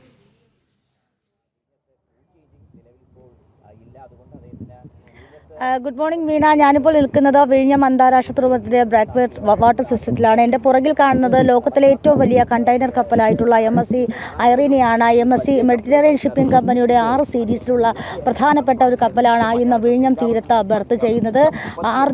5 ദിവസങ്ങൾക്ക് മുമ്പാണ് MSC ഐറീന വിഴിഞ്ഞത്തെ പുറംകടലിൽ എത്തിയത്. അപ്പോൾ വിഴിഞ്ഞത്തെ സംബന്ധിച്ചിടത്തോളം എന്തുമാത്രം തിരക്ക് ഉണ്ടെന്ന് നമുക്കതിൽ നിന്ന് തന്നെ മനസ്സിലാക്കാൻ സാധിക്കും. MSCയെ സംബന്ധിച്ചിടത്തോളം പെർമനൻറ്റ് ജേഡ് സർവീസുള്ളൊരു കപ്പൽ കമ്പനി കൂടിയാണ്. എന്നിട്ട് പോലും വിഴിഞ്ഞത്തേക്ക് എത്താനായിട്ട് കൂടുതൽ സമയം കാത്തു കിടക്കേണ്ടി വരുന്നൊരവസ്ഥ. അപ്പോൾ വിഴിഞ്ഞം തുറമുഖത്തെ സംബന്ധിച്ചിടത്തോളം എന്തുമാത്രം കപ്പലുകൾ തീരത്തെ ലക്ഷ്യമിട്ടുകൊണ്ട് അല്ലെങ്കിൽ വിഴിഞ്ഞത്തെ ലക്ഷ്യമിട്ടുകൊണ്ട് വരുന്നു എന്ന് നമുക്ക് മനസ്സിലാക്കാം. ഫിഫ ഫുട്ബോൾ ഗ്രൗണ്ടിനെക്കാട്ടും 4 മടങ്ങ് വലുപ്പമാണ് ഒരുപക്ഷെ MSC ഐറീനയെ പറ്റിയിട്ട് നമുക്ക് അതിശോക്തിയോടുകൂടി പറയാൻ സാധിക്കുന്നത്. അതോടൊപ്പം തന്നെ MSC ഐറീനയെ സംബന്ധിച്ചിടത്തോളം സൗത്ത് ഏഷ്യയിലേക്ക് വരുന്ന MSCയുടെ ഏറ്റവും പടുകൂറ്റൻ പടുകൂറ്റൻ ചരക്ക് കപ്പലാണ്, ഏറ്റവും പടുകൂറ്റൻ മദർഷിപ്പാണ് MSC ഐറീന. 4000-ലധികം കണ്ടെയ്നറുകൾ ഇന്ന് വിഴിഞ്ഞം തീരത്ത് MSC ഐറീന കൈകാര്യം ചെയ്യുമെന്ന് നമുക്ക് മനസ്സിലാക്കാൻ സാധിക്കുന്നു. ഏറ്റവും പ്രധാനപ്പെട്ട കാര്യം MSC ഐറീനയെ നയിക്കുന്നത് അല്ലെങ്കിൽ MSC ഐറീനയെ വിഴിഞ്ഞം തീരത്തേക്ക് എത്തിക്കുന്നത് നമുക്ക് മലയാളികൾക്കും അഭിമാനിക്കാം. മലയാളി തൃശ്ശൂർ സ്വദേശിയായിട്ടുള്ള വില്ലി ആൻ്റണിയാണ് MSC ഐറീനയെ നയിക്കുന്നത്. അപ്പോൾ അത്തരത്തിൽ മലയാളിക്ക് ഏറ്റവും കൂടുതൽ അഭിമാനിക്കാവുന്ന നിമിഷം തന്നെയാണ് ഒരുപക്ഷെ ഇന്നത്തെ ഒരു നിമിഷം. ഇന്നിപ്പോൾ നമ്മൾ ദൃശ്യങ്ങൾ കാണുന്നത് ഈ MSC ഐറീന വിഴിഞ്ഞം അന്താരാഷ്ട്ര തുറമുഖത്തിലേക്ക് ബർത്ത് ചെയ്യുന്ന കാഴ്ചകളാണ്. ഡക്ക് ബോട്ടുകൾ പോയി ഈ കപ്പലിനെ വാട്ടർ സല്യൂട്ട് ചെയ്യുന്ന ദൃശ്യങ്ങൾ നമുക്ക് കാണാൻ സാധിക്കുന്നുണ്ട്.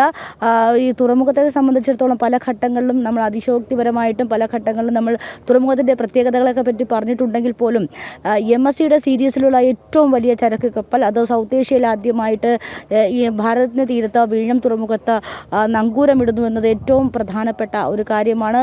വളരെ സുഗമമായിട്ടാണ് കപ്പലുകൾ ഒരുപക്ഷെ വിഴിഞ്ഞം തീരത്ത് വരികയും നങ്കൂരമിടുകയും അത് ചരക്കുകൾ കൈമാറ്റം ചെയ്യുകയൊക്കെ ചെയ്യുന്നത്. സിംഗപ്പൂരിൽ നിന്ന് വരുന്ന കപ്പൽ യൂറോപ്പിലേക്കാണ് പോകുന്നത്.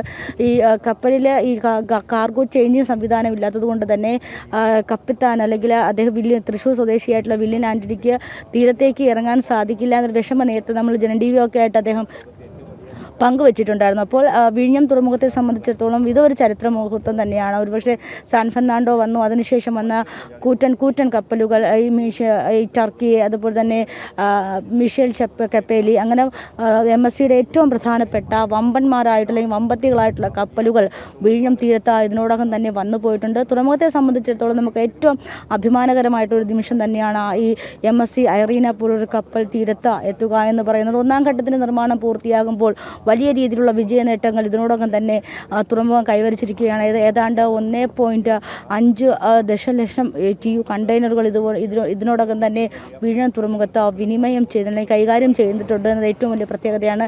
രണ്ടാം ഘട്ട നിർമ്മാണം ആരംഭിക്കുന്നതിന് മുന്നേ തന്നെ വിഴിഞ്ഞം അതിൻ്റെ ട്രയൽ റണ്ണിലൊക്കെ വലിയ രീതിയിലുള്ള മികവാണ് കാണിച്ചിട്ടുള്ളത്. ഒരു തുറമുഖത്തെ സംബന്ധിച്ചിടത്തോളം ആ കപ്പൽ നങ്കൂരമിടാൻ അല്ലെങ്കിൽ കപ്പൽ ബർത്ത്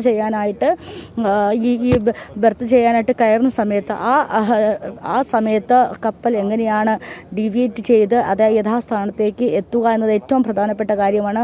ആ പ്രധാനപ്പെട്ട ഒരു സമയം വളരെ രീതിയിൽ തന്നെ കൈകാര്യം ചെയ്യാനായിട്ട് ഒരു പക്ഷേ വിഴിഞ്ഞം തുറമുഖത്തിന് സാധിച്ചിട്ടുണ്ടോ എന്നത് ഏറ്റവും വലിയ പ്രത്യേകതയാണ്. വിഴിഞ്ഞം തുറമുഖത്തെ സംബന്ധിച്ചിടത്തോളം കഴിഞ്ഞ 2 വർഷ കാലഘട്ടം ഒരു സുവർണ്ണ കാലഘട്ടമായിരുന്നു. അത് കപ്പലുകൾ കൈകാര്യം ചെയ്യുന്ന രീതിയിലാണെങ്കിലും കണ്ടെയ്നറുകൾ കൈകാര്യം ചെയ്യുന്ന രീതിയിലാണെങ്കിലും വിഴിഞ്ഞത്തിൻ്റെ പ്രവർത്തനങ്ങളിലാണെങ്കിലും വിഴിഞ്ഞം അത് അതിൻ്റേതായിട്ടുള്ള രീതിയിലുള്ള മികവ് പുലർത്തിയിട്ടുണ്ട്. ഭാരതത്തിലെ IIT മദ്രാസ് പോലുള്ള സ്ഥാപനങ്ങൾ തയ്യാറാക്കിയ നാവിഗേഷൻ സിസ്റ്റം ഉപയോഗിച്ചുകൊണ്ടാണ് വിഴിഞ്ഞം അന്താരാഷ്ട്ര തുറമുഖത്തിലെ ഈ മെക്കാനിക്കൽ പരമായിട്ടുള്ള കാര്യങ്ങളെല്ലാം നടത്തുന്നത്. Automatic semi automatic navigation system ഉള്ളത് കൊണ്ട് തന്നെ ഏറ്റവും കൂടുതൽ കുറച്ച് സമയത്ത് കൂടുതൽ കണ്ടെയ്നറുകൾ കൈമാറ്റം ചെയ്യാനും അതോടൊപ്പം തന്നെ വിഴിഞ്ഞം അതിൻ്റേതായ മികവ് പുലർത്താനും ഒക്കെ സാധിച്ചിട്ടുണ്ട്. അപ്പോൾ ഏറ്റവും കൂടുതൽ മികവ് പുലർത്തുന്ന ഇന്ത്യയിലെ ഏറ്റവും പ്രധാനപ്പെട്ട ഒരു തുറമുഖമായി വിഴിഞ്ഞം ഇതിനോടൊപ്പം തന്നെ മാറുകയാണ്. 2ാം ഘട്ട 3ാം ഘട്ട നിർമ്മാണങ്ങൾ പൂർത്തിയാകുന്നതിന് മുന്നേ തന്നെ ഈ വിഴിഞ്ഞം അതിൻ്റെ എല്ലാ തരത്തിലുള്ള കഴിവും കാണിച്ചിട്ടുണ്ടെന്ന് മനസ്സിലാക്കാൻ സാധിക്കുന്നുണ്ട്. നമുക്ക് ഈ ഇൻവെസ്റ്റേഴ്സ് മീറ്റിൽ കൊച്ചിയിലും ട്രിവാൻഡ്രത്തുമായിട്ട് നടന്ന ഇൻവെസ്റ്റേഴ്സ് മീറ്റിൽ ഏറ്റവും കൂടുതൽ സ്വകാര്യ നിക്ഷേപങ്ങൾ വന്നത് ഒരുപക്ഷെ വിഴിഞ്ഞം അന്താരാഷ്ട്ര തുറമുഖത്തിൽ തന്നെയായിരിക്കും. MSC പോലുള്ള സ്ഥിര ചരക്ക് കപ്പൽ കമ്പനികൾ അല്ലെങ്കിൽ MSC പോലുള്ള കൂറ്റൻ കപ്പൽ കമ്പനികൾ ഏറ്റവും കൂടുതൽ ഇൻവെസ്റ്റ്മെൻറ്റ് കൊണ്ടുവന്നതും വിഴിഞ്ഞം അന്താരാഷ്ട്ര തുറമുഖത്തെ ലക്ഷ്യം വെച്ചുകൊണ്ട് തന്നെയാണ്. അപ്പോൾ ഭാരതത്തെ സംബന്ധിച്ചിടത്തോളം ഒരുപക്ഷെ ഭാവി കേരളത്തെ സംബന്ധിച്ചിടത്തോളം വിഴിഞ്ഞം തരാൻ പോകുന്ന സാധ്യതകൾ, വിഴിഞ്ഞം മുന്നോട്ട് വയ്ക്കുന്ന സാധ്യതകൾ എന്ന് പറയുന്നത് അത് ഏറ്റവും പ്രധാനപ്പെട്ട കാര്യം തന്നെയാണ്. കാരണം കൂടുതൽ ജോലി സാധ്യതകൾ, ഒരു രാജ്യം അല്ലെങ്കിൽ ഒരു പ്രദേശം, ആ പ്രദേശത്തിൻ്റെ വികസനങ്ങളെല്ലാം ഉരുത്തിരിഞ്ഞ് കിടക്കുന്നത് അതിൻ്റെ കടൽത്തീരത്തെ സാക്ഷി വെച്ചുകൊണ്ട് അല്ലെങ്കിൽ അതിൻ്റെ കടൽത്തീരത്തെ ബന്ധപ്പെടുത്തിക്കൊണ്ടാണ്. വിഴിഞ്ഞം അതിൻ്റെ ചരിത്ര കാലഘട്ടം മുതൽ തന്നെ ഒരുപക്ഷെ ഈ പ്രദേശത്തെ വലിയ രീതിയിൽ വിഴിഞ്ഞം തുറമുഖം സ്വാധീനിക്കപ്പെട്ടിട്ടുണ്ട്. അതുതന്നെയാണ് കാലങ്ങൾ ഇപ്പോഴും കഴിയുമ്പോഴായ രാജവംശങ്ങൾക്ക് ഇപ്പോഴും കഴിയുമ്പോഴും അല്ലെങ്കിൽ ഈ കാലഘട്ടത്തിൽ വിഴിഞ്ഞം അന്താരാഷ്ട്ര തുറമുഖം ഒരു പ്രദേശത്തെ ഒരു സംസ്ഥാനത്തെ ഒരു രാജ്യത്തെ എങ്ങനെയാണ് എത്രത്തോളമാണ് അത് സാമ്പത്തികപരമായിട്ട് സ്വാധീനിക്കുന്നതെന്ന് നമ്മൾ ഈ ഘട്ടത്തിൽ മനസ്സിലാക്കാൻ സാധിക്കുന്നുണ്ട്. കൊറോണ കാലഘട്ടത്തിൽ മാത്രം, അതായത് തുറമുഖത്തിൻ്റെ നിർമ്മാണ പ്രവർത്തനം, ഒന്നാം ഘട്ട നിർമ്മാണ പ്രവർത്തനങ്ങൾ പോലും പൂർത്തിയാക്കാതിരുന്ന കൊറോണ സമയത്ത് പോലും റവന്യൂ വരുമാനത്തിൽ സംസ്ഥാന സർക്കാരിനെ ഏറ്റവും കൂടുതൽ സഹായിച്ച ഒരു വ്യവസായ മേഖല എന്ന് പറയുന്നത് മാരിടൈം മേഖലയായിട്ടുള്ള വിഴിഞ്ഞം അന്താരാഷ്ട്ര തുറമുഖമാണ്. അപ്പോൾ തുറമുഖത്തെ സംബന്ധിച്ചിടത്തോളം ഏറ്റവും പ്രധാനപ്പെട്ട ഒരു ദിവസം കൂടിയാണെന്ന് MSC ഐറീന പോലുള്ള ഒരു കൂറ്റൻ ചരക്ക് കപ്പൽ സൗത്ത് ഏഷ്യയിൽ ആദ്യമായിട്ട് ഇന്ത്യൻ തുറമുഖത്ത് അല്ലെങ്കിൽ ഇന്ത്യൻ തീരത്ത് അല്ലെങ്കിൽ ഇന്ത്യൻ ഉപഭൂഖണ്ഡത്തിൽ ആദ്യമായിട്ട് സൗത്ത് ഏഷ്യയിൽ നിന്നുമുള്ള ഇന്ത്യൻ ഉപഭൂഖണ്ഡത്തിൽ ആദ്യമായൊരു MSCയുടെ കൂറ്റൻ കപ്പൽ ബർത്ത് ചെയ്യുകയാണ്. അത് നമുക്ക് ആ ദൃശ്യങ്ങൾ കാണാൻ സാധിക്കും. ഐറീന വിഴിഞ്ഞം തുറമുഖത്തിനകത്തേക്ക് പ്രവേശിച്ചിട്ടുണ്ട്. ഡക്ക് ബോട്ടുകൾ പോയിട്ടാണ് വാട്ടർ സല്യൂട്ട് ചെയ്ത് കൊണ്ടുവരുന്നത്. അപ്പോൾ ഈ സാൻ ഫെർണാണ്ടോ വന്ന അതേ ആവേശത്തിൽ തന്നെ, അല്ലെങ്കിൽ അതേ ആവേശത്തിൽ തന്നെയാണ് നമ്മൾ ഇപ്പോഴും ഇവിടെ നിൽക്കുന്നത്. ഈ ചരിത്രത്തിൻ്റെയൊക്കെ ഭാഗമാകാൻ കഴിയുക എന്നതും ഏറ്റവും വലിയ സന്തോഷമാണ്. ഈ സിംഗപ്പൂരിൽ നിന്നും വിഴിഞ്ഞം തീരത്തെത്തുന്ന കപ്പൽ ചരക്കുകൾ ഇറക്കിയതിന് ശേഷം യൂറോപ്പിലേക്കായിരിക്കും മടങ്ങുക.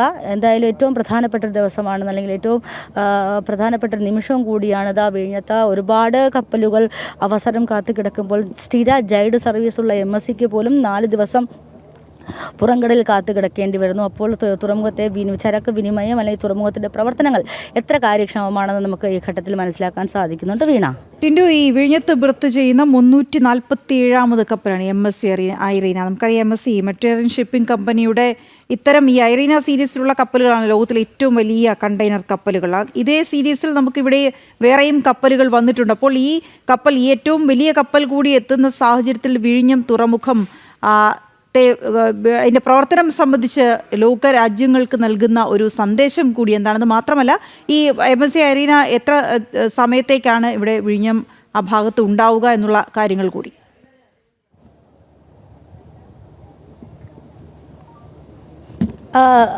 വീണ, നമുക്ക് അറിയാൻ സാധിക്കുന്ന ഒരു രീതിയാണെങ്കിൽ ഈ കാർഗോ ചേഞ്ചിങ് ഇല്ല. അതുകൊണ്ട് തന്നെ വളരെ കുറച്ച് സമയം മാത്രമേ ഈ ഐറീന ഈ തീരത്തുണ്ടാകൂ എന്നാണ് നമുക്കറിയാൻ സാധിക്കുന്നത്. കാരണം 4000-ലധികം കണ്ടെയ്നറുകൾ ഇവിടെ വിനിമയം ചെയ്യാനുണ്ട്.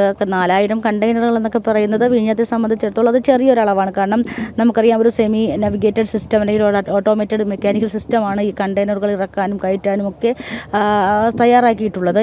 ഇവിടുത്തെ ക്രെയിനുകളും അതോടൊപ്പം ഷിപ്പ് ടു ഷോർ ക്രെയിനുകളൊക്കെ വളരെ കാര്യക്ഷമമായിട്ട് തന്നെ കുറഞ്ഞ സമയം കൊണ്ട് വളരെ ഓട്ടോമാറ്റിക്കലായിട്ട് പ്രവർത്തിക്കുന്ന സംവിധാനം. അപ്പോൾ 4000 കണ്ടെയ്നറുകൾ എന്ന് പറയുമ്പോൾ 2 ദിവസത്തിനുള്ളിൽ അത് കൈകാര്യം ചെയ്ത്, അല്ലെങ്കിൽ 1 ദിവസത്തിനുള്ളിലൊക്കെ അത് കൈകാര്യം ചെയ്യാൻ സാധിക്കും. അതിനുശേഷം കപ്പൽ അധിക സമയം ഇവിടെ ഇല്ല. കാരണം കാർഗോ ചേഞ്ചിങ് ഇല്ലാത്തത് കൊണ്ട് തന്നെ യൂറോപ്പിലേക്ക് മടങ്ങും. കാരണം ഇപ്പോൾ തന്നെ ഏതാണ്ട് ഒരു 4 ദിവസത്തെ ഡിലേ വന്നിട്ടുണ്ട്. 6-ാം തീയതി ഏതാണ്ട് ബർത്ത് ചെയ്യുമെന്നായിരുന്നു നമുക്ക് നേരത്തെ ലഭിച്ചത്. പിന്നെ കാലാവസ്ഥാ പ്രശ്നം, അതോടൊപ്പം തന്നെ ഈ സ്ലോട്ടുകൾ, തുറമുഖത്തിൻ്റെ സ്ലോട്ടുകളിൽ മറ്റു ചില കപ്പലുകളും ഉണ്ടായിരുന്നത് കൊണ്ട് തന്നെ MSC മൊണിക്ക പോലുള്ള കപ്പലുകൾ ഇപ്പോഴും തീരത്തുണ്ട്. അപ്പോൾ മറ്റ് കപ്പലുകൾ ഉണ്ടായിരുന്നത് കൊണ്ട് തന്നെ ഈ സ്ലോട്ടിൻ്റെ ഒരു പ്രശ്നമുണ്ടായിരുന്നു. MSC സംബന്ധിച്ചിടത്തോളം സ്ലോട്ട് ഉള്ളതല്ല. പക്ഷേ എന്നാലും തീരത്തേക്ക് എത്തിയപ്പോൾ അവർക്ക് യഥാസമയത്തിനകത്തേക്ക് പ്രവേശിക്കാൻ കഴിയാത്തപ്പോൾ 9-ാം തീയതിയിലേക്ക് ഡിലേ ആവുകയായിരുന്നു. അപ്പോൾ വളരെ കുറച്ച് സമയം മാത്രമേ കപ്പൽ തീരത്തുണ്ടാകൂ എന്ന് നമുക്ക് പ്രതീക്ഷിക്കാം. എന്തായാലും ഏറ്റവും പ്രധാനപ്പെട്ട ഒരു നിമിഷം, അല്ലെങ്കിൽ ഏറ്റവും പ്രധാനപ്പെട്ട ദിവസം, അത് ആ കപ്പലുകൾ കുറഞ്ഞ സമയത്തിനുള്ളിൽ വിനിമയം ചെയ്തുകൊണ്ട് യൂറോപ്പിലേക്ക് കപ്പൽ മടക്കുമെന്നാണ് അറിയാൻ സാധിക്കുന്നത്.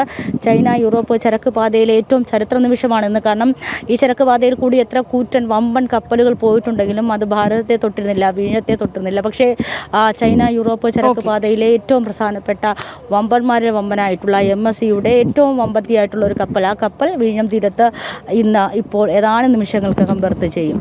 വീണ, ഓക്കെ, ശരി. വിവരങ്ങൾ നൽകുകയായിരുന്ന നിമിഷങ്ങൾക്കകം ഈ പടുകൂറ്റൻ കപ്പൽ വിഴിഞ്ഞത്ത് ബർത്ത് ചെയ്യും. 400 മീറ്റർ നീളം എന്ന് പറയുമ്പോൾ ഏതാണ്ട് 22 നിലകളുടെ വലിപ്പം നമുക്ക് കണക്കാക്കാം. അത്രയും വലിയ 61 മീറ്ററിലധികം വീതിയുമുണ്ട് ഈ കപ്പലിന്.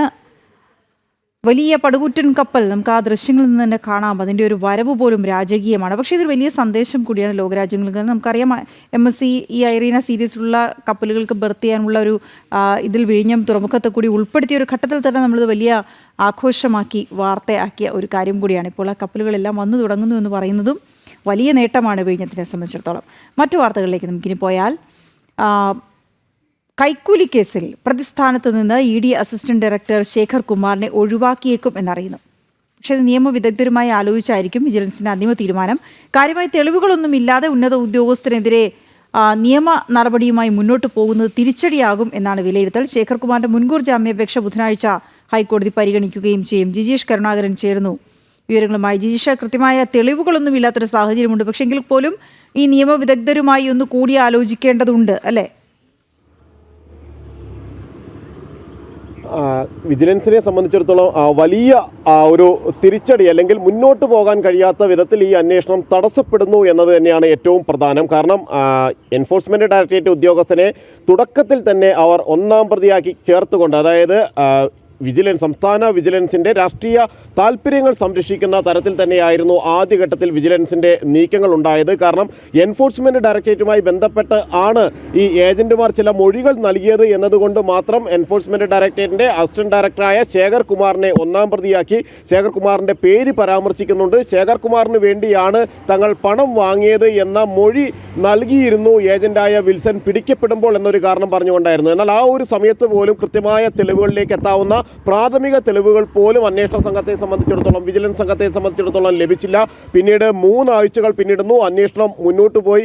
ഈ ഒരു ഘട്ടത്തിൽ പോലും ശേഖർ കുമാർ പണം വാങ്ങിയിട്ടുണ്ട്, അല്ലെങ്കിൽ ശേഖർ കുമാറിന് വേണ്ടിയാണ് പണം വാങ്ങിയത്, ശേഖർ കുമാർ പലപ്പോഴും വിൽസനുമായി ഇരുന്നു എന്നൊന്നും വ്യക്തമാക്കാൻ കഴിയുന്ന യാതൊരു തെളിവുകളും വിജിലൻസിന് ലഭിച്ചില്ല. ഈ ഒരു സാഹചര്യത്തിൽ ഇനിയും ഈ കേസുമായി മുന്നോട്ട് പോയാൽ കോടതിയിൽ നിന്ന് വലിയ തോതിലുള്ള തിരിച്ചടികൾ നേരിടും. പ്രത്യേകിച്ച് കഴിഞ്ഞ ദിവസം ഹൈക്കോടതി ഈ കേസ് പരിഗണിക്കുന്ന ഘട്ടത്തിൽ ചൂണ്ടിക്കാണിച്ച ഒരു കാര്യമെന്ന് പറയുന്നത്, എന്തെല്ലാം തെളിവുകളാണ് അന്വേഷണ സംഘത്തിന് ലഭിച്ചിരിക്കുന്നത്, എന്തെല്ലാം വിജിലൻസിന് മുന്നിൽ എന്ത് തെളിവാണ് ശേഖർ കുമാറിനെതിരെ ഉള്ളത് എന്നതായിരുന്നു. ശേഖർ കുമാറിൻ്റെ മുൻകൂർ ജാമ്യാപേക്ഷ പരിഗണിച്ചുകൊണ്ടായിരുന്നു കോടതി ഈ ചോദ്യങ്ങൾ ഉന്നയിച്ചത്. മാത്രമല്ല ഈ 11-ാം തീയതി അടുത്ത ദിവസം കേസ് പരിഗണിക്കുന്ന ഘട്ടത്തിൽ എന്തെല്ലാം തെളിവുകളാണ് വിജിലൻസ് ശേഖരിച്ചിരിക്കുന്നത്, ഏതെല്ലാം മൊഴികളാണ്, ഏതെല്ലാം ഡിജിറ്റൽ തെളിവുകളാണ് കൈവശമുള്ളത് എന്നെല്ലാം കോടതിയിൽ ഹാജരാക്കണമെന്ന് കൂടി നിർദ്ദേശിച്ചിട്ടുണ്ട്. ഈ ഒരു ഘട്ടത്തിൽ ഒരു തെളിവും അന്വേഷണ സംഘത്തിന് മുന്നിലില്ല. അതുകൊണ്ട് തന്നെയാണ് ഈ പ്രതിസ്ഥാനത്ത് നിന്ന് ഒഴിവാക്കി മുഖം രക്ഷിക്കുക എന്ന ഒരു ആലോചന ഇപ്പോൾ വിജിലൻസിനെ സംബന്ധിച്ചിടത്തോളം നടക്കുന്നത്. എന്നാൽ പരസ്യമായി അക്കാര്യങ്ങൾ സമ്മതിക്കാൻ വിജിലൻസ് വൃത്തങ്ങൾ തയ്യാറല്ല. അവർ ഇപ്പോഴും വ്യക്തമാക്കുന്നത് തെളിവ് തേടിയുള്ള അന്വേഷണത്തിലാണ് തങ്ങൾ മുന്നോട്ട് പോകുന്നത്. ആ തെളിവ് കണ്ടെത്താൻ ഇനിയും കഴിഞ്ഞില്ല എങ്കിൽ മാത്രമാണ് മറ്റൊരു കാര്യത്തെക്കുറിച്ച് ആലോചിക്കുക. നിലവിൽ ഡിജിറ്റൽ തെളിവുകളിലാണ് പ്രതീക്ഷയുള്ളത്. 3 പ്രതികളിൽ നിന്നും, അറസ്റ്റിലായ 3 പ്രതികളുടെയും മൊബൈൽ ഫോണുകൾ, ലാപ്ടോപ്പുകൾ അടക്കമുള്ള ഡിജിറ്റൽ തെളിവുകൾ തങ്ങളുടെ കൈവശമുണ്ട്. അത് വിശദമായി പരിശോധിക്കുകയാണ്. അറസ്റ്റിലായിട്ടുള്ള രഞ്ജിത്ത് ചില ആപ്പുകൾ ഉപയോഗപ്പെടുത്തിക്കൊണ്ടായിരുന്നു, വളരെ തന്ത്രപൂർവ്വമായിരുന്നു ഈ തട്ടിപ്പിന് കളമൊരുക്കിയിരുന്നത് എന്നതുകൊണ്ട് തന്നെ ED ഉദ്യോഗസ്ഥനും രഞ്ജിത്തുമായുള്ള സംഭാഷണങ്ങളും വിൽസനുമായുള്ള സംഭാഷണങ്ങളും എല്ലാം തന്നെ ഈ ആപ്പ് ഉപയോഗിച്ചായിരുന്നു, അല്ലെങ്കിൽ പെട്ടെന്ന് കണ്ടെത്താൻ കഴിയാത്ത ചില സംഭാഷണ മാധ്യമങ്ങളിലൂടെയായിരുന്നു സംസാരിച്ചിരുന്നത്. അതുകൊണ്ടാണ് തങ്ങൾക്കിതിലെ തെളിവുകൾ കണ്ടെത്താൻ കഴിയാത്തത്. അത് കണ്ടെത്തുക തന്നെ ചെയ്യുമെന്ന കാര്യം പറയുകയും ചെയ്യുന്നു. എന്നാൽ അന്വേഷണ സംഘത്തെ സംബന്ധിച്ചിടത്തോളം കോടതിയിൽ ഹാജരാക്കാൻ നിലവിൽ തെളിവുകളില്ല. മറ്റു പ്രതികൾക്കെതിരെ നേരിട്ട് പിടിക്കപ്പെട്ടവരാണ് എന്നതാണ് ഏറ്റവും പ്രധാനപ്പെട്ട തെളിവ്. കാരണം വിൽസൺ പണം വാങ്ങുമ്പോഴാണ് 2 ലക്ഷം രൂപ, 2 കോടി ആവശ്യപ്പെടുന്നു, അതിൽ 2 ലക്ഷം രൂപ വാങ്ങുന്ന ഘട്ടത്തിലാണ് പിടിക്കപ്പെട്ടത് എന്ന കാര്യമാണ് വിജിലൻസ് ചൂണ്ടിക്കാണിക്കുന്നത്. എന്നാൽ മറ്റു തെളിവുകളില്ലാത്ത സാഹചര്യത്തിൽ ഇനി അന്വേഷണ സംഘത്തെ സംബന്ധിച്ചിടത്തോളം ഈ കേസിൽ നിന്ന് അന്വേഷണ ഉദ്യോഗസ്ഥനെ, ED ഉദ്യോഗസ്ഥനെ മാറ്റുക എന്നത് മാത്രമാണ് മുന്നിലുള്ള ഏക പോംവഴി. ശരി ജിജീഷ്. സ്റ്റുഡിയോയ്ക്കെതിരായ ബഹിഷ്കരണം തുടരുമെന്ന് ജമാഅത്തെ ഇസ്ലാമി. ടാറ്റ കമ്പനി വിമർശനങ്ങൾക്ക് അതീതരല്ലെന്നും ഇസ്രയേലിനെ പിന്തുണയ്ക്കുന്ന ബ്രാൻഡുകളെ ബഹിഷ്കരിക്കുമെന്നുമാണ് ജമാഅത്തെ ഇസ്ലാമിയുടെ വിദ്യാർത്ഥി സംഘടനയായ SIU നേതാവിന്റെ വാദം. മുഹമ്മദ് ഷഫാഖിന്റെ പ്രസ്താവനയിൽ സമൂഹമാധ്യമങ്ങളിൽ വൻ പ്രതിഷേധവും വിമർശനവും ശക്തമാവുകയാണ്. അനഘ ഹർഷൻ ചേരുന്ന വിവരങ്ങളുമായി. അനഘ, എന്താണ് ഇപ്പോഴും അവരുടെ നിലപാട്?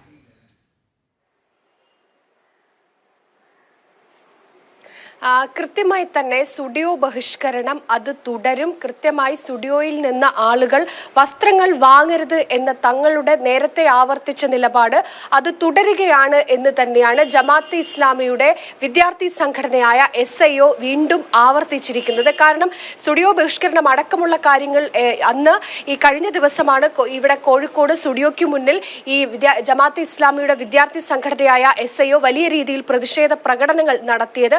മാത്രമല്ല സ്റ്റുഡിയോയ്ക്ക് മുന്നിൽ കുത്തിയിരുന്ന് ഈ സ്റ്റുഡിയോയിൽ നിന്ന് ആളുകൾ വസ്ത്രം വാങ്ങരുത് എന്നതടക്കമുള്ള കാര്യങ്ങൾ അവർ പറഞ്ഞിരുന്നു. ആ സമയത്ത് അതിന് തൊട്ടടുത്ത ദിവസങ്ങളിലായിരുന്നു പെരുന്നാൾ നടക്കാനിരിക്കുന്നത്.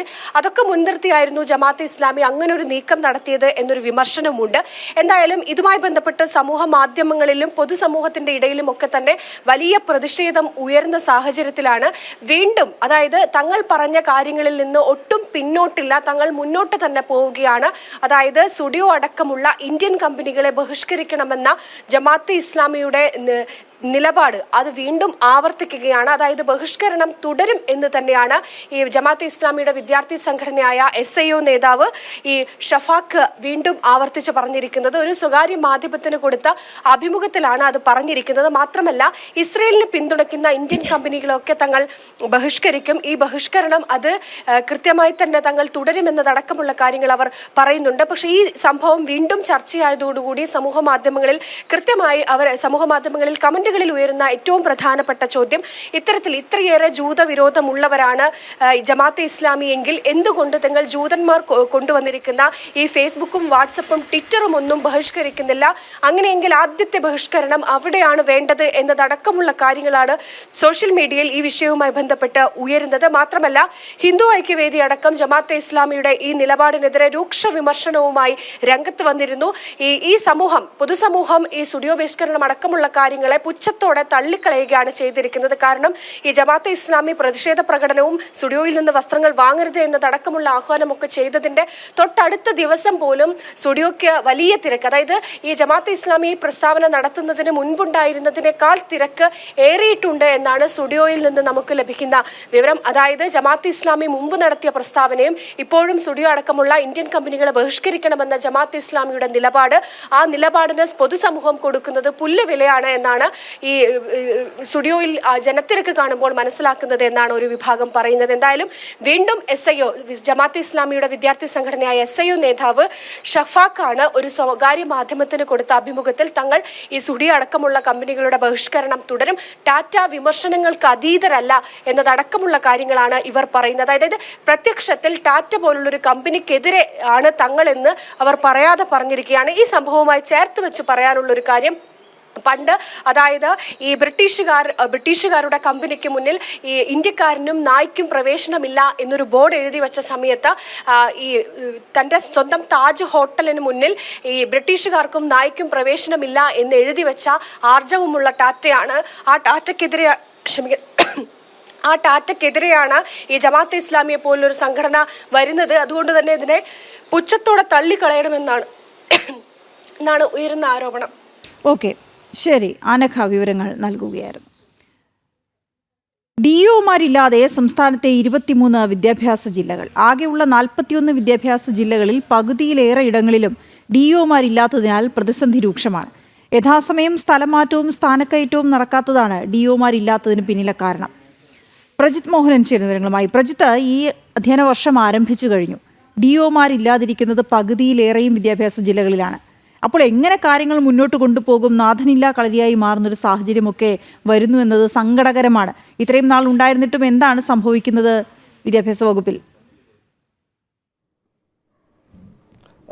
വീണ, ഈ സ്കൂൾ തുറപ്പ് വന്നിരിക്കുന്നു. ആ സമയത്ത് മുന്നേ അല്ലെങ്കിൽ ഇതിന് മുൻപ് തന്നെ പരിഹരിക്കേണ്ട ഒരു വിഷയമാണ് ഈ DOമാരുടെ അഭാവം എന്ന് പറയുന്നത്. 41 വിദ്യാഭ്യാസ ജില്ലകളിൽ 23 DOമാരില്ല എന്ന് പറയുമ്പോൾ ആ വിദ്യാഭ്യാസ ജില്ലകളിലെ പ്രവർത്തനങ്ങളുടെ ഏകോപനത്തിൽ വലിയ താളപ്പിഴകൾ ഉണ്ടാകുമെന്നുള്ള കാര്യത്തിൽ തർക്കമില്ല. അത്തരം താളപ്പിഴകൾ ഇപ്പോൾ തന്നെ ആവർത്തിക്കുന്നുണ്ട്. പ്രത്യേകിച്ച് ഈ 6ാം പ്രവൃത്തി ദിനവുമായി ബന്ധപ്പെട്ടുള്ള കാര്യങ്ങളൊക്കെ ഏകോപിപ്പിക്കേണ്ട ചുമതല DOമാർക്കാണ്. അത്തരം കാര്യങ്ങൾ നിർവഹിക്കാൻ സ്ഥാനങ്ങളിൽ ആളില്ല എന്നുള്ള ഒരു വലിയ പ്രതിസന്ധി പ്രത്യേകിച്ച് സ്കൂൾ തുറപ്പിൻ്റെ ആദ്യ ദിവസങ്ങളിൽ തന്നെ ബാധിച്ചു തുടങ്ങിയിട്ടുണ്ട് എന്നുള്ളതാണ് നമ്മൾ പറയേണ്ടി വരുന്നത്. അതോടൊപ്പം തന്നെയാണ് ഈ DOമാരുടെ കുറവ് അതുണ്ടാകുമെന്നുള്ള കാര്യത്തിൽ നേരത്തെ തന്നെ വിദ്യാഭ്യാസ വകുപ്പിന് കൃത്യമായ ധാരണയുണ്ടായിരുന്നതാണ്. പ്രത്യേകിച്ച് ഈ കൃത്യസമയത്ത് ഈ പ്രൊമോഷൻ അടക്കമുള്ള കാര്യങ്ങൾ നടക്കാത്തതിനാലും ഈ മാറിപ്പോകുന്ന ഉദ്യോഗസ്ഥർ അല്ലെങ്കിൽ വിരമിക്കുന്ന ഉദ്യോഗസ്ഥരുടെ കാര്യത്തിലൊക്കെ ഒരു കൃത്യമായ ഒരു മേൽനോട്ടം ഉണ്ടാകാത്തതിൻ്റെയൊക്കെ ഒരു പ്രശ്നം നമ്മൾ ഈ ഘട്ടത്തിൽ എടുത്ത് പറയേണ്ടതുണ്ട്. കാരണം ഏതാണ്ട് 11ഓളം പേര് വിദ്യാഭ്യാസ ഡെപ്യൂട്ടി ഡയറക്ടർമാരായി പ്രൊമോഷൻ ലഭിച്ചു പോയതോടെ ആ തസ്തികകളിൽ ആളില്ലാത്തൊരവസ്ഥ വന്നിരുന്നു.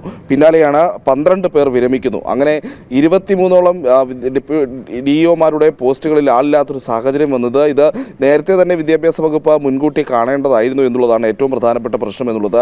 സാധാരണഗതിയിൽ ഇത്രയധികം ഉദ്യോഗസ്ഥർ വിരമിക്കുന്നവർ ജില്ലകളിൽ പ്രധാന ചുമതലകളിൽ ഇരിക്കുന്നവരാണ്. അതോടൊപ്പം തന്നെ 11ഓളം പേർക്ക് വിദ്യാഭ്യാസ ഡെപ്യൂട്ടി ഡയറക്ടർമാരായി സ്ഥാനക്കയറ്റം ലഭിക്കുന്ന സാഹചര്യവും വിദ്യാഭ്യാസ വകുപ്പിന് കൃത്യമായി അറിയാവുന്നതാണ്. പക്ഷേ അപ്പോഴും കൃത്യമായ ഒരു ഇടപെടൽ ഉണ്ടായിട്ടില്ല എന്നുള്ളതാണ് ഈ ഘട്ടത്തിൽ എടുത്ത് പറയേണ്ടത്. ഇനി ഇതുമായി അതുമായി ബന്ധപ്പെട്ടുള്ള നിരവധി പ്രശ്നങ്ങളുണ്ട്. അത് ഇപ്പോൾ സ്കൂളിലെ 6ാം പ്രവൃത്തി ദിവസമാണെങ്കിലും ശരി, ജീവനക്കാരുമായി ബന്ധപ്പെട്ട വിവിധ വിഷയങ്ങളാണെങ്കിലും ശരി, അങ്ങനെ നിരവധി പ്രശ്നങ്ങൾ നിൽക്കുന്നു. ആ പ്രശ്നങ്ങളിലേക്ക് നമുക്കൊന്ന് കൃത്യമായി വരാം. ഇപ്പോൾ ഈ 6ാം പ്രവൃത്തി ദിവസത്തിൻ്റെ അതിൻ്റെ ഏകോപനം വലിയൊരു പ്രശ്നമായി നിലനിൽക്കുന്നു. അതോടൊപ്പം തന്നെ പ്രഥമാധ്യാപകർ വിരമിച്ച എയ്ഡഡ് സ്കൂളുകളിലെ ശമ്പള ബില്ലുകൾ മാറ്റം ചെയ്യുന്നതിലുള്ള പ്രശ്നങ്ങൾ നിലനിൽക്കുന്നു. അതോടൊപ്പം തന്നെ അധ്യാപകരുടെയും പ്രഥമാധ്യാപകരുടെയും ഒക്കെ ഇൻക്രിമെൻ്റ് പാസ്സാക്കേണ്ടതിൻ്റെ കാരണം, അധ്യാപകരുടെ ഗ്രേഡ് പാസുകൾ തുടങ്ങിയിട്ടുള്ള കാര്യങ്ങൾ, 2020 ശമ്പള പരിഷ്കരണ കുടിശ്ശിക നൽകുന്നതിനുള്ള ബുദ്ധിമുട്ടുകൾ, വിരമിച്ചവർക്ക് പണം കുടിശ്ശികയായി നൽകുന്നതിനുള്ള പ്രശ്നങ്ങൾ, അങ്ങനെ അടിസ്ഥാനപരമായി ഈ വിദ്യാഭ്യാസ വകുപ്പിൻ്റെയും ജീവനക്കാരുടെയും അധ്യാപകരുടെയും ഒക്കെ വിവിധ പ്രശ്നങ്ങൾ, വിവിധ വിഷയങ്ങൾ കൈകാര്യം ചെയ്യേണ്ട പ്രധാനപ്പെട്ട തസ്തികയിലാണ് സംസ്ഥാനത്ത് ഇത്തരത്തിൽ ഉദ്യോഗസ്ഥരില്ലാത്തൊരു സാഹചര്യം ഉണ്ടാകുന്നത്. എന്തുകൊണ്ടിത് വിദ്യാഭ്യാസ വകുപ്പ് മുൻകൂട്ടി കണ്ടില്ല, അതിനുള്ള പ്രവർത്തികൾ ഏകോപിപ്പിച്ചില്ല, ആവശ്യത്തിന് ഉദ്യോഗസ്ഥർക്ക് യഥാസമയം സ്ഥാനക്കയറ്റമടക്കമുള്ള കാര്യങ്ങൾ നൽകിയില്ല എന്നുള്ളൊരു ചോദ്യം അവിടെ നിൽക്കുന്നുണ്ട്. സാധാരണഗതിയിൽ ഈ വിദ്യാഭ്യാസ വകുപ്പുമായി ബന്ധപ്പെട്ട ഈ വിഷയങ്ങൾ നമ്മൾ അന്വേഷിക്കുമ്പോൾ ഇപ്പോൾ സർക്കാരിൻ്റെ ഏതൊരു ഉദ്യോഗസ്ഥനെയും ബന്ധപ്പെടുമ്പോൾ നമുക്ക് കിട്ടുന്ന ഒരു മറുപടിയുണ്ട്. സാമ്പത്തിക പ്രതിസന്ധി മൂലം പലതരത്തിലുള്ള സ്ഥാനക്കയറ്റങ്ങളും അടക്കം വിവിധ വകുപ്പുകളിൽ തടസ്സപ്പെടുന്ന ഒരു സാഹചര്യമുണ്ട്. സ്വാഭാവികമായും അതാണ് ഇതിനെയും ബാധിച്ചത് എന്നുള്ളതാണ് വിദ്യാഭ്യാസ വകുപ്പിലെ വിവിധ വൃത്തങ്ങൾ നമുക്ക് നൽകുന്ന സൂചന. പക്ഷേ ഔദ്യോഗികമായി ഇതിനൊരു മറുപടി നൽകാൻ വിദ്യാഭ്യാസ വകുപ്പ് ഇതുവരെയും തയ്യാറായിട്ടില്ല എന്നുള്ളതാണ്. ഈ സ്കൂൾ തുറപ്പിൻ്റെ തുടക്കത്തിൽ തന്നെ വിദ്യാഭ്യാസ വകുപ്പിൻ്റെ പ്രവർത്തനങ്ങൾ ഏകോപിപ്പിക്കേണ്ട ജില്ലകളിലെ ഏറ്റവും പ്രധാനപ്പെട്ട തസ്തികകളിൽ ആളുകളില്ല എന്നുള്ളതാണ് സംസ്ഥാനത്തെ വിദ്യാഭ്യാസ വകുപ്പിൻ്റെ പ്രവർത്തനങ്ങളെയും അതിൻ്റെ ഏകോപനത്തിനെയും താളപ്പിഴവുകൾ ഒന്നുകൂടി വ്യക്തമാക്കുന്നത്. വീണ. ഓക്കെ, ശരി പ്രജിത്ത്. അധ്യാപക നിയമനത്തിന് കോഴ വാങ്ങിയ കേസിൽ അറസ്റ്റിലായ റിട്ടയർഡ് അധ്യാപകന്റെ ഫോൺ കോളുകൾ വിജിലൻസ് പരിശോധിക്കുന്നു. റിമാൻഡിലായ കോഴിക്കോട് വടകര സ്വദേശി വിജയനെ വിശദമായി ചോദ്യം ചെയ്യാൻ ഇന്ന് കസ്റ്റഡി അപേക്ഷ നൽകും. സെക്രട്ടേറിയറ്റിലെ ഉദ്യോഗസ്ഥർക്ക് നൽകാനെന്ന് പറഞ്ഞ് കോഴയായി 1.5 ലക്ഷം രൂപ വാങ്ങുമ്പോഴായിരുന്നു റിട്ടയർഡ് അധ്യാപകൻ പിടിയിലായത്. ജിജീഷ് കരുണാകരൻ ചേർന്ന വിവരങ്ങളുമായി. ജിജീഷ്, ഇന്ന് എന്തൊക്കെയാണ് നടപടിക്രമങ്ങൾ, വിവരങ്ങൾ? വീണ, ഈ ഒരു കേസിനെ അതീവ ഗൗരവത്തോടു കൂടിയാണ് അന്വേഷണ സംഘം കാണുന്നത്. കാരണം സെക്രട്ടേറിയറ്റിലെ ചില ജീവനക്കാർക്ക് കൂടി പങ്കാളിത്തമുണ്ട് എന്നൊരു മൊഴിയാണ് ഈ അധ്യാപകൻ, പിടിക്കപ്പെട്ടുള്ള റിട്ടയർഡ് അധ്യാപകൻ നൽകിയത്. കാരണം താൻ അവർക്ക് വേണ്ടിയാണ് പണം വാങ്ങിയിട്ടുള്ളത്, നിയമന കാര്യങ്ങളിലെല്ലാം തന്നെ കാര്യങ്ങൾ ശരിയാക്കി കൊടുക്കുന്ന ഒരു ഏജൻ്റായിട്ടാണ് താൻ പ്രവർത്തിച്ചിരുന്നത് തുടങ്ങിയ കാര്യങ്ങളാണ് കഴിഞ്ഞ ദിവസം വെള്ളിയാഴ്ച ഉച്ചയ്ക്ക് കൊച്ചി മറൈൻ ഡ്രൈവിൽ വെച്ച് കോട്ടയം വിജിലൻസ് സംഘത്തിൻ്റെ പിടിയിലായ സമയത്ത് ഈ അധ്യാപകൻ, റിട്ടയർഡ് അധ്യാപകൻ നൽകിയ മൊഴി എന്ന് പറയുന്നത്. അതിൻ്റെ അടിസ്ഥാനത്തിലാണ് ഈ അന്വേഷണം കൂടുതൽ കേന്ദ്രങ്ങളിലേക്ക് വ്യാപിച്ചിരിക്കുന്നതും ഒപ്പം തന്നെ വിശദമായി ചോദ്യം ചെയ്യുക, മൊബൈൽ ഫോണിലുള്ള കോൾ റെക്കോർഡുകൾ പരിശോധിക്കുക, കോൾ വിവരങ്ങൾ പരിശോധിക്കുക എന്നൊരു ഘട്ടത്തിലേക്ക് അന്വേഷണ സംഘം കടക്കുകയും ചെയ്തിരിക്കുന്നത്. കാരണം നിരവധി ആളുകളുമായി ഇയാൾ പല ഘട്ടങ്ങളിലും ബന്ധപ്പെട്ടിട്ടുണ്ട്. പല ആളുകളിൽ നിന്നും ഈ സാമ്പത്തിക തട്ടിപ്പ് നടത്തിയതായ ഒരു വിവരവും ലഭിച്ചിട്ടുണ്ട്. അതുകൊണ്ട് തന്നെ അങ്ങനെ പണം നൽകിയത് ആരെല്ലാമാണ് എന്നതാണ് കണ്ടുപിടിക്കേണ്ടത്. കാരണം പലരും ഇത്തരം നിയമന വിഷയങ്ങളുമായി ബന്ധപ്പെട്ട് പണം നൽകി എന്നതുകൊണ്ട് തന്നെ അവരാരും പരാതിയുമായി മുന്നോട്ട് വരാൻ തയ്യാറല്ല. കാരണം നിലവിൽ കോട്ടയത്തെ ഒരു എയ്ഡഡ് സ്ഥാപനത്തിൽ 3 അധ്യാപകർക്ക് അവരുടെ നിയമനം താൽക്കാലികമായി റദ്ദാക്കപ്പെട്ടിരുന്നു. ഇങ്ങനെ നിയമനം താൽക്കാലികമായി റദ്ദാക്കപ്പെട്ടപ്പോൾ അത് സ്വാഭാവിക നടപടിക്രമങ്ങളുടെ ഭാഗമായി പിന്നീട് സാധാരണ നിലയിൽ പുനഃസ്ഥാപിച്ച് കിട്ടാറുണ്ട്. അതിൻ്റെ ഭാഗമായി അവർ ഹൈക്കോടതിയെ സമീപിച്ചു. തുടർന്ന് ഹൈക്കോടതി സർക്കാരിനോട് തന്നെ വേണ്ട നടപടികൾ സ്വീകരിക്കാൻ നിർദ്ദേശിക്കുകയും സർക്കാർ ഈ 3 പേരുടെയും നിയമനം പുനഃസ്ഥാപിച്ചുകൊണ്ട് ഉത്തരവിടുകയും ചെയ്തിരുന്നു. എന്നാൽ ഈ അധ്യാപകൻ, ഈ റിട്ടയർഡ് അധ്യാപകൻ, പണം വാങ്ങിയ ആൾ ഇവരോട് പറഞ്ഞിരുന്നത് തൻ്റെ ഇടപെടൽ കൊണ്ടാണ് ഇത്തരത്തിൽ നിങ്ങളുടെ പുനർനിയമനം ശരിയായത് എന്നും അതിന് സെക്രട്ടേറിയറ്റിൽ താൻ വലിയ തോതിലുള്ള സ്വാധീനം ചെലുത്തിയിട്ടുണ്ട് എന്നും അതുകൊണ്ട് തന്നെ സെക്രട്ടേറിയറ്റിലെ ഉദ്യോഗസ്ഥർക്ക്, ചില ജീവനക്കാർക്ക് നൽകുന്നതിന് വേണ്ടി, വീണ്ടും നിയമനം ലഭിക്കുന്നതിന് വേണ്ട സഹായങ്ങൾ നൽകിയ ആളുകൾക്ക് നൽകുന്നതിന് വേണ്ടിയും 2 ലക്ഷം രൂപ നൽകണമെന്ന് ആദ്യം ആവശ്യപ്പെട്ടു. പിന്നീട് 1.5 ലക്ഷം രൂപയെങ്കിലും തന്നേ മതിയാകൂ എന്ന് നിർബന്ധം പിടിക്കുകയും ഇതിൻ്റെ പേരിൽ ഭീഷണിപ്പെടുത്തുകയും ചെയ്തു. തുടർന്നായിരുന്നു ഈ പരാതിക്കാരനായ അധ്യാപകരിൽ ഒരാൾ, 3 പേരിൽ ഒരാൾ പരാതി നൽകാൻ തയ്യാറാകുന്നതും വിജിലൻസിനെ അറിയിക്കുന്നതും അങ്ങനെ പണവുമായി മറൈൻ ഡ്രൈവിലെത്താൻ പറഞ്ഞപ്പോൾ അവിടെ വെച്ച് കൈയോടെ പിടികൂടുകയും ചെയ്തത്. എന്നാൽ കൂടുതൽ ആളുകൾക്ക് പങ്കാളിത്തമുണ്ട് എന്നും സെക്രട്ടേറിയറ്റ് കേന്ദ്രീകരിച്ച് ഇത്തരത്തിൽ നിരവധി ഏജന്റുമാർ തന്നെ പ്രവർത്തിക്കുന്നുണ്ട് എന്നുള്ള സൂചനകൾ തന്നെയാണ് വിജിലൻസിന് ലഭിച്ചിരിക്കുന്നത്. ഈ അധ്യാപകനെ പോലെ ഇപ്പോൾ റിട്ടയർഡ് ആയതിനു ശേഷം 8 വർഷമായി ഇയാൾ പ്രവർത്തിച്ചിരുന്നത് സെക്രട്ടേറിയറ്റ് കേന്ദ്രീകരിച്ചായിരുന്നു. അവിടെ പല നിയമനങ്ങളുമായി ബന്ധപ്പെട്ട്, നിയമന തടസ്സങ്ങളുമായി ബന്ധപ്പെട്ട് ആളുകൾ വരുമ്പോൾ അവരെ ക്യാൻവാസ് ചെയ്തുകൊണ്ട് ഇത്തരം പ്രശ്നങ്ങൾ താൻ ശരിയാക്കി നൽകുമെന്ന് പറഞ്ഞ് അവരെ ബന്ധപ്പെടുകയും അവരിൽ നിന്ന് പണം വാങ്ങുകയും പിന്നീട് ഏതെങ്കിലും തരത്തിൽ അത് നിയമനം ശരിയാകുമ്പോൾ അത് ഒരുപക്ഷെ അത് ആരുടെയെങ്കിലും ഇടപെടലുകൾ ഉണ്ടാകുന്നുണ്ട്. ഇത്തരത്തിൽ അവിടെയുള്ള ചില ജീവനക്കാരുടെ ഇടപെടലുകൾ ഉണ്ടോ എന്നതിൽ ഇക്കാര്യത്തിൽ വ്യക്തതയില്ല. സാധാരണ നിലയിൽ പോലും ചില സാങ്കേതിക തടസ്സങ്ങൾ നീക്കി നിയമനങ്ങൾ ശരിയാക്കുമ്പോൾ അത്തരം വിഷയങ്ങളിൽ പോലും ഏജന്റുമാർ അവകാശപ്പെട്ടിരുന്നത് തങ്ങളുടെ ഇടപെടൽ കൊണ്ടാണ് ഇത് ശരിയായത്, നിയമനം ശരിയായത്, പുനർനിയമനം ശരിയായത്, നിയമനത്തിലെ തടസ്സങ്ങൾ മാറിക്കിട്ടിയത് എന്ന് പറഞ്ഞായിരുന്നു പണം വാങ്ങിയത്. അതുകൊണ്ട് തന്നെ ആരെല്ലാമാണ് ഇത്തരത്തിൽ ഇടപാടുകളിൽ പങ്കാളികളായിട്ടുള്ളത്, മറ്റ് ഏജന്റുമാർക്ക് രവീന്ദ്രനുമായി അറസ്റ്റിലായ റിട്ടയർഡ് അധ്യാപകനുമായിട്ടുള്ള ബന്ധം എന്താണ്, ഇയാൾ ആരിൽ നിന്നെല്ലാം പണം വാങ്ങിയിട്ടുണ്ട്, മറ്റാരുടെയെങ്കിലും സഹായങ്ങൾ ലഭിച്ചിട്ടുണ്ടോ, സെക്രട്ടേറിയറ്റിലെ ചില ഫയൽ നമ്പറുകൾ ഈ അധ്യാപകന്റെ കൈവശമുണ്ടായിരുന്ന ഒരു ഡയറിയിൽ ഉണ്ടായിരുന്നു. പല ഫയൽ നമ്പറുകൾ എല്ലാം നിയമന വിഷയങ്ങളുമായി ബന്ധപ്പെട്ട ഫയൽ നമ്പറുകളായിരുന്നു. ഈ ഫയൽ നമ്പറുകൾ ആരാണ് കൈമാറിയിരുന്നത്? കൃത്യമായി ഇത്തരം ഫയൽ നമ്പറുകൾ കൈമാറുകയും അതുമായി ബന്ധപ്പെട്ട ആളുകളെ വിളിച്ചുകൊണ്ട് ഭീഷണിപ്പെടുത്തുകയും പണം ആവശ്യപ്പെടാൻ ഉള്ള സൗകര്യങ്ങൾ ചെയ്തു നൽകിയത് ആരാണ് എന്നതിലേക്കെല്ലാമാണ് അന്വേഷണം നീളുന്നത്. അതിൻ്റെ ഭാഗമായിട്ടാണ് ഇപ്പോൾ മൊബൈൽ ഫോൺ വിവരങ്ങൾ പരിശോധിക്കുന്നത്. സാധാരണ നിലയിലുള്ള ഒരു മൊബൈൽ ഫോണായിരുന്നു ഇയാൾ ഉപയോഗിച്ചിരുന്നത് എന്നതുകൊണ്ട് തന്നെ കോൾ വിവരങ്ങൾ മാത്രമാണ് അതിനെ സംബന്ധിച്ചിടത്തോളം ലഭിക്കുകയുള്ളൂ. ഒപ്പം തന്നെയാണ് കസ്റ്റഡിയിൽ വാങ്ങി വിശദമായി ചോദ്യം ചെയ്യുന്നതിന് ഇന്ന് കസ്റ്റഡി അപേക്ഷ കൂടി നൽകുകയാണ്. കോട്ടയം വിജിലൻസ് കോടതിയിൽ കസ്റ്റഡി അപേക്ഷ നൽകിക്കൊണ്ട് വിശദമായി തന്നെയുള്ള ഒരു ചോദ്യം ചെയ്യൽ നടത്തുന്നതോടുകൂടി ഇതുമായി ബന്ധപ്പെട്ട കൂടുതൽ വിവരങ്ങൾ ലഭിക്കും. പ്രത്യേകിച്ച് സെക്രട്ടേറിയറ്റ് കേന്ദ്രീകരിച്ച് നടക്കുന്നു എന്ന് പറയുന്ന നിയമന അഴിമതികളുമായി ബന്ധപ്പെട്ട വിവരങ്ങൾ ലഭിച്ചേക്കുമെന്ന് തന്നെയാണ് അന്വേഷണ സംഘം കരുതുന്നത്. ഓക്കെ, ശരി. ജിജീഷ് കരുണാകരൻ വിവരങ്ങൾ നൽകുകയായിരുന്നു. നമ്മൾ പുത്തൻപുലരിയുടെ തുടക്കത്തിൽ ആദ്യം എടുത്ത വാർത്ത എന്ത് എന്ന് നിങ്ങൾ പ്രേക്ഷകരിൽ എത്ര പേർ ഓർക്കുന്നുണ്ടാവും? ഒരുപക്ഷെ ചില വാർത്തകളിൽ ഞാൻ തന്നെ ചിലപ്പോൾ മറന്നുപോയി എന്ന് വന്നേക്കാം. പക്ഷേ അവിടെയാണ് ആദ്യക്കുട്ടിയെ നമ്മൾ കാണേണ്ടത്. അവൾ ഒന്നാമതാകുന്നത് പേര് പോലെ തന്നെ. കൺമുന്നിൽ കാണുന്നതൊക്കെയും തിരിച്ചറിയുകയാണ് 2.5 വയസ്സ് മാത്രമുള്ള ആദ്യക്കുട്ടി. സ്വന്തമാക്കിയത് India book of records. Alappuzha Krishnapuram സ്വദേശി അതുലിൻ്റെയും ആരതിയുടെയും മകളാണ് അബിത ആരതി അതുൽ എന്ന ആദ്യക്കുട്ടി. 106 ഫ്ലാഷ് കാർഡുകൾ തിരിച്ചറിഞ്ഞാണ് ആദ്യമോൾ റെക്കോർഡ് സ്വന്തമാക്കിയത്. കാണാം.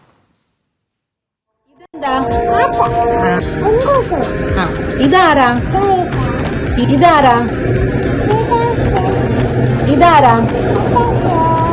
1.5 വയസ്സിലാണ് കണ്ണിൽപ്പെടുന്നതൊക്കെയും ഹൃദയസ്ഥമാക്കാനുള്ള പ്രത്യേക കഴിവ് കായംകുളം കൃഷ്ണപുരം സ്വദേശിനിയായ അബിതയ്ക്കുള്ളതായി മാതാപിതാക്കളായ അതുലും ആരതിയും തിരിച്ചറിഞ്ഞത്. കുട്ടിക്ക് ഇങ്ങനത്തെ ഒരു സ്കില്ലുണ്ടെന്ന് മനസ്സിലാക്കിയത് ഞങ്ങളൊരു 1.5 വയസ്സിലാണ്. അപ്പം നമ്മൾ സ്ഥിരമായി സഞ്ചരിക്കുന്ന വഴികളിലുള്ള അറിയാവുന്നവരുടെ വീടുകളും അല്ലെങ്കിൽ കടകൾ അല്ലെങ്കിൽ എന്തെങ്കിലും ഷേപ്സ് ഇവിടെ വെച്ചിരിക്കുന്ന ആ ഹോൾഡിങ്സിലെ ഷേപ്പുകൾ അല്ലെങ്കിൽ ആനിമൽസിൻ്റെയോ ബേർഡ്സിൻ്റെയോ ഒക്കെ ഫോട്ടോ കണ്ട് ഇങ്ങനെ റെക്കഗ്നൈസ് ചെയ്ത് പറയാൻ തുടങ്ങിയപ്പോഴാണ് ഓക്കെ ഇവളുടെ ഒബ്സർവിങ് നല്ലതാണ്, അവൾ പറയുന്നുണ്ട്. പിന്നീട് ഫ്ലാഷ് കാർഡുകൾ കളിക്കാൻ നൽകി പരിശീലനം നൽകിയതോടെ ക്രിക്കറ്റ് താരങ്ങളെയും സിനിമാ താരങ്ങളെയും മറ്റു വസ്തുക്കളെയുമെല്ലാം വേഗത്തിൽ മനസ്സിലാക്കി. തുടർന്നാണ് വ്യത്യസ്ത മേഖലകളുമായി ബന്ധപ്പെട്ട 106 ഫ്ലാഷ് കാർഡുകൾ തിരിച്ചറിയുന്ന വീഡിയോ ഇന്ത്യ ബുക്ക് ഓഫ് റെക്കോർഡിനായി അയച്ചു നൽകിയത്. ഇതാരാ ആദിക്കുട്ടി? ആരാത്? രോഹിത് ശർമ്മയെ കാണിച്ചേ. 2 വയസ്സും 4 മാസവുമായപ്പോഴാണ് വീഡിയോ ചിത്രീകരിച്ചത്. അത് പരിശോധിച്ച് റെക്കോർഡിനായി പരിഗണിച്ചതിൻ്റെ സന്തോഷത്തിലാണ് ആദ്യക്കുട്ടിയുടെ കുടുംബം. ഞങ്ങൾക്ക് ഭയങ്കര ഇൻട്രസ്റ്റ് ആയിരുന്നു. അവൾക്കും പിന്നെ പതിയെ അതൊരു ഇൻട്രസ്റ്റ് ആയി മാറി. അത് കളിക്കുന്നത് ഇങ്ങനെ ഓരോ പേരുകൾ പറഞ്ഞു കൊടുക്കും, അതേതാ ഇതേതാന്നൊക്കെ ചോദിക്കുമ്പോൾ ആൾക്ക് എടുത്ത് കാണിച്ചു തരുന്നത്. പിന്നെ എന്നോട് ഇങ്ങോട്ട് ചോദിച്ചു തുടങ്ങി. എന്ത് കണ്ടാലും പിന്നെ അമ്മ ഇതെന്താ, ഇതാരാ, ഇങ്ങനെ ചോദിക്കാൻ തുടങ്ങി. ആൾക്കും ഭയങ്കര ഇൻട്രസ്റ്റ് ആയിരുന്നു. അങ്ങനെ ഞങ്ങള് കൂടുതൽ സമയം ഫ്ലാഷ് കാർഡ്സ് വെച്ചിട്ട് കളിക്കുമായിരുന്നു. അങ്ങനെ 2 വയസ്സും 4 മാസം ഉള്ളപ്പോഴാണ് ആ കുട്ടിയെല്ലാം പറയുന്ന ഒരു വീഡിയോ അയച്ചു കൊടുക്കുന്നത്. അങ്ങനെ അത് അപ്രൂവ് ആയി. ഇതാരാ ആദ്യക്കുട്ടി? ഇതാരാ നോക്കിയേ. മൊബൈൽ ഫോണുകൾക്ക് അടിമപ്പെടാതെ മറ്റ് സമയം പോക്കുകളിലേക്ക് കുട്ടികളെ എത്തിക്കുന്നതിലും ഫ്ലാഷ് കാർഡ് കൊണ്ടുള്ള കളി പ്രയോജനകരമായതായി മാതാപിതാക്കൾ പറയുന്നു. ജനം, ആലപ്പുഴ. വൈശാഖ മഹോത്സവത്തിൻ്റെ ഭാഗമായി കൊട്ടിയൂരപ്പൻ്റെ പുതിയ ഭക്തിഗാന ആൽബം പുറത്തിറക്കി. കൊട്ടിയൂരിൽ വെച്ച് നടന്ന ചടങ്ങിൽ ശങ്കരനാമം എന്ന ആൽബം ദേവസ്വം ചെയർമാൻ തിട്ടയിൽ നാരായണൻ നായർ പ്രകാശനം ചെയ്തു. ബിന്ദു ശാസ്ത കൊട്ടിയൂർ രചനയും സിന്ധു കൊട്ടിയൂർ സംഗീതവും നൽകി ആലപിച്ച ഗാനം സജീവ് നായരാണ് സംവിധാനം ചെയ്തത്. SR പ്രൊഡക്ഷന്റെ ബാനറിൽ പുറത്തിറക്കിയ ആൽബം ഇതിനകം ശ്രദ്ധ നേടിയിട്ടുണ്ട്. നീണ്ട 5 വർഷത്തിന് ശേഷമാണ് കൊട്ടിയൂർ പെരുമാളിന്റെ ഭക്തിഗാനം ആൽബം പുറത്തിറങ്ങുന്നത്.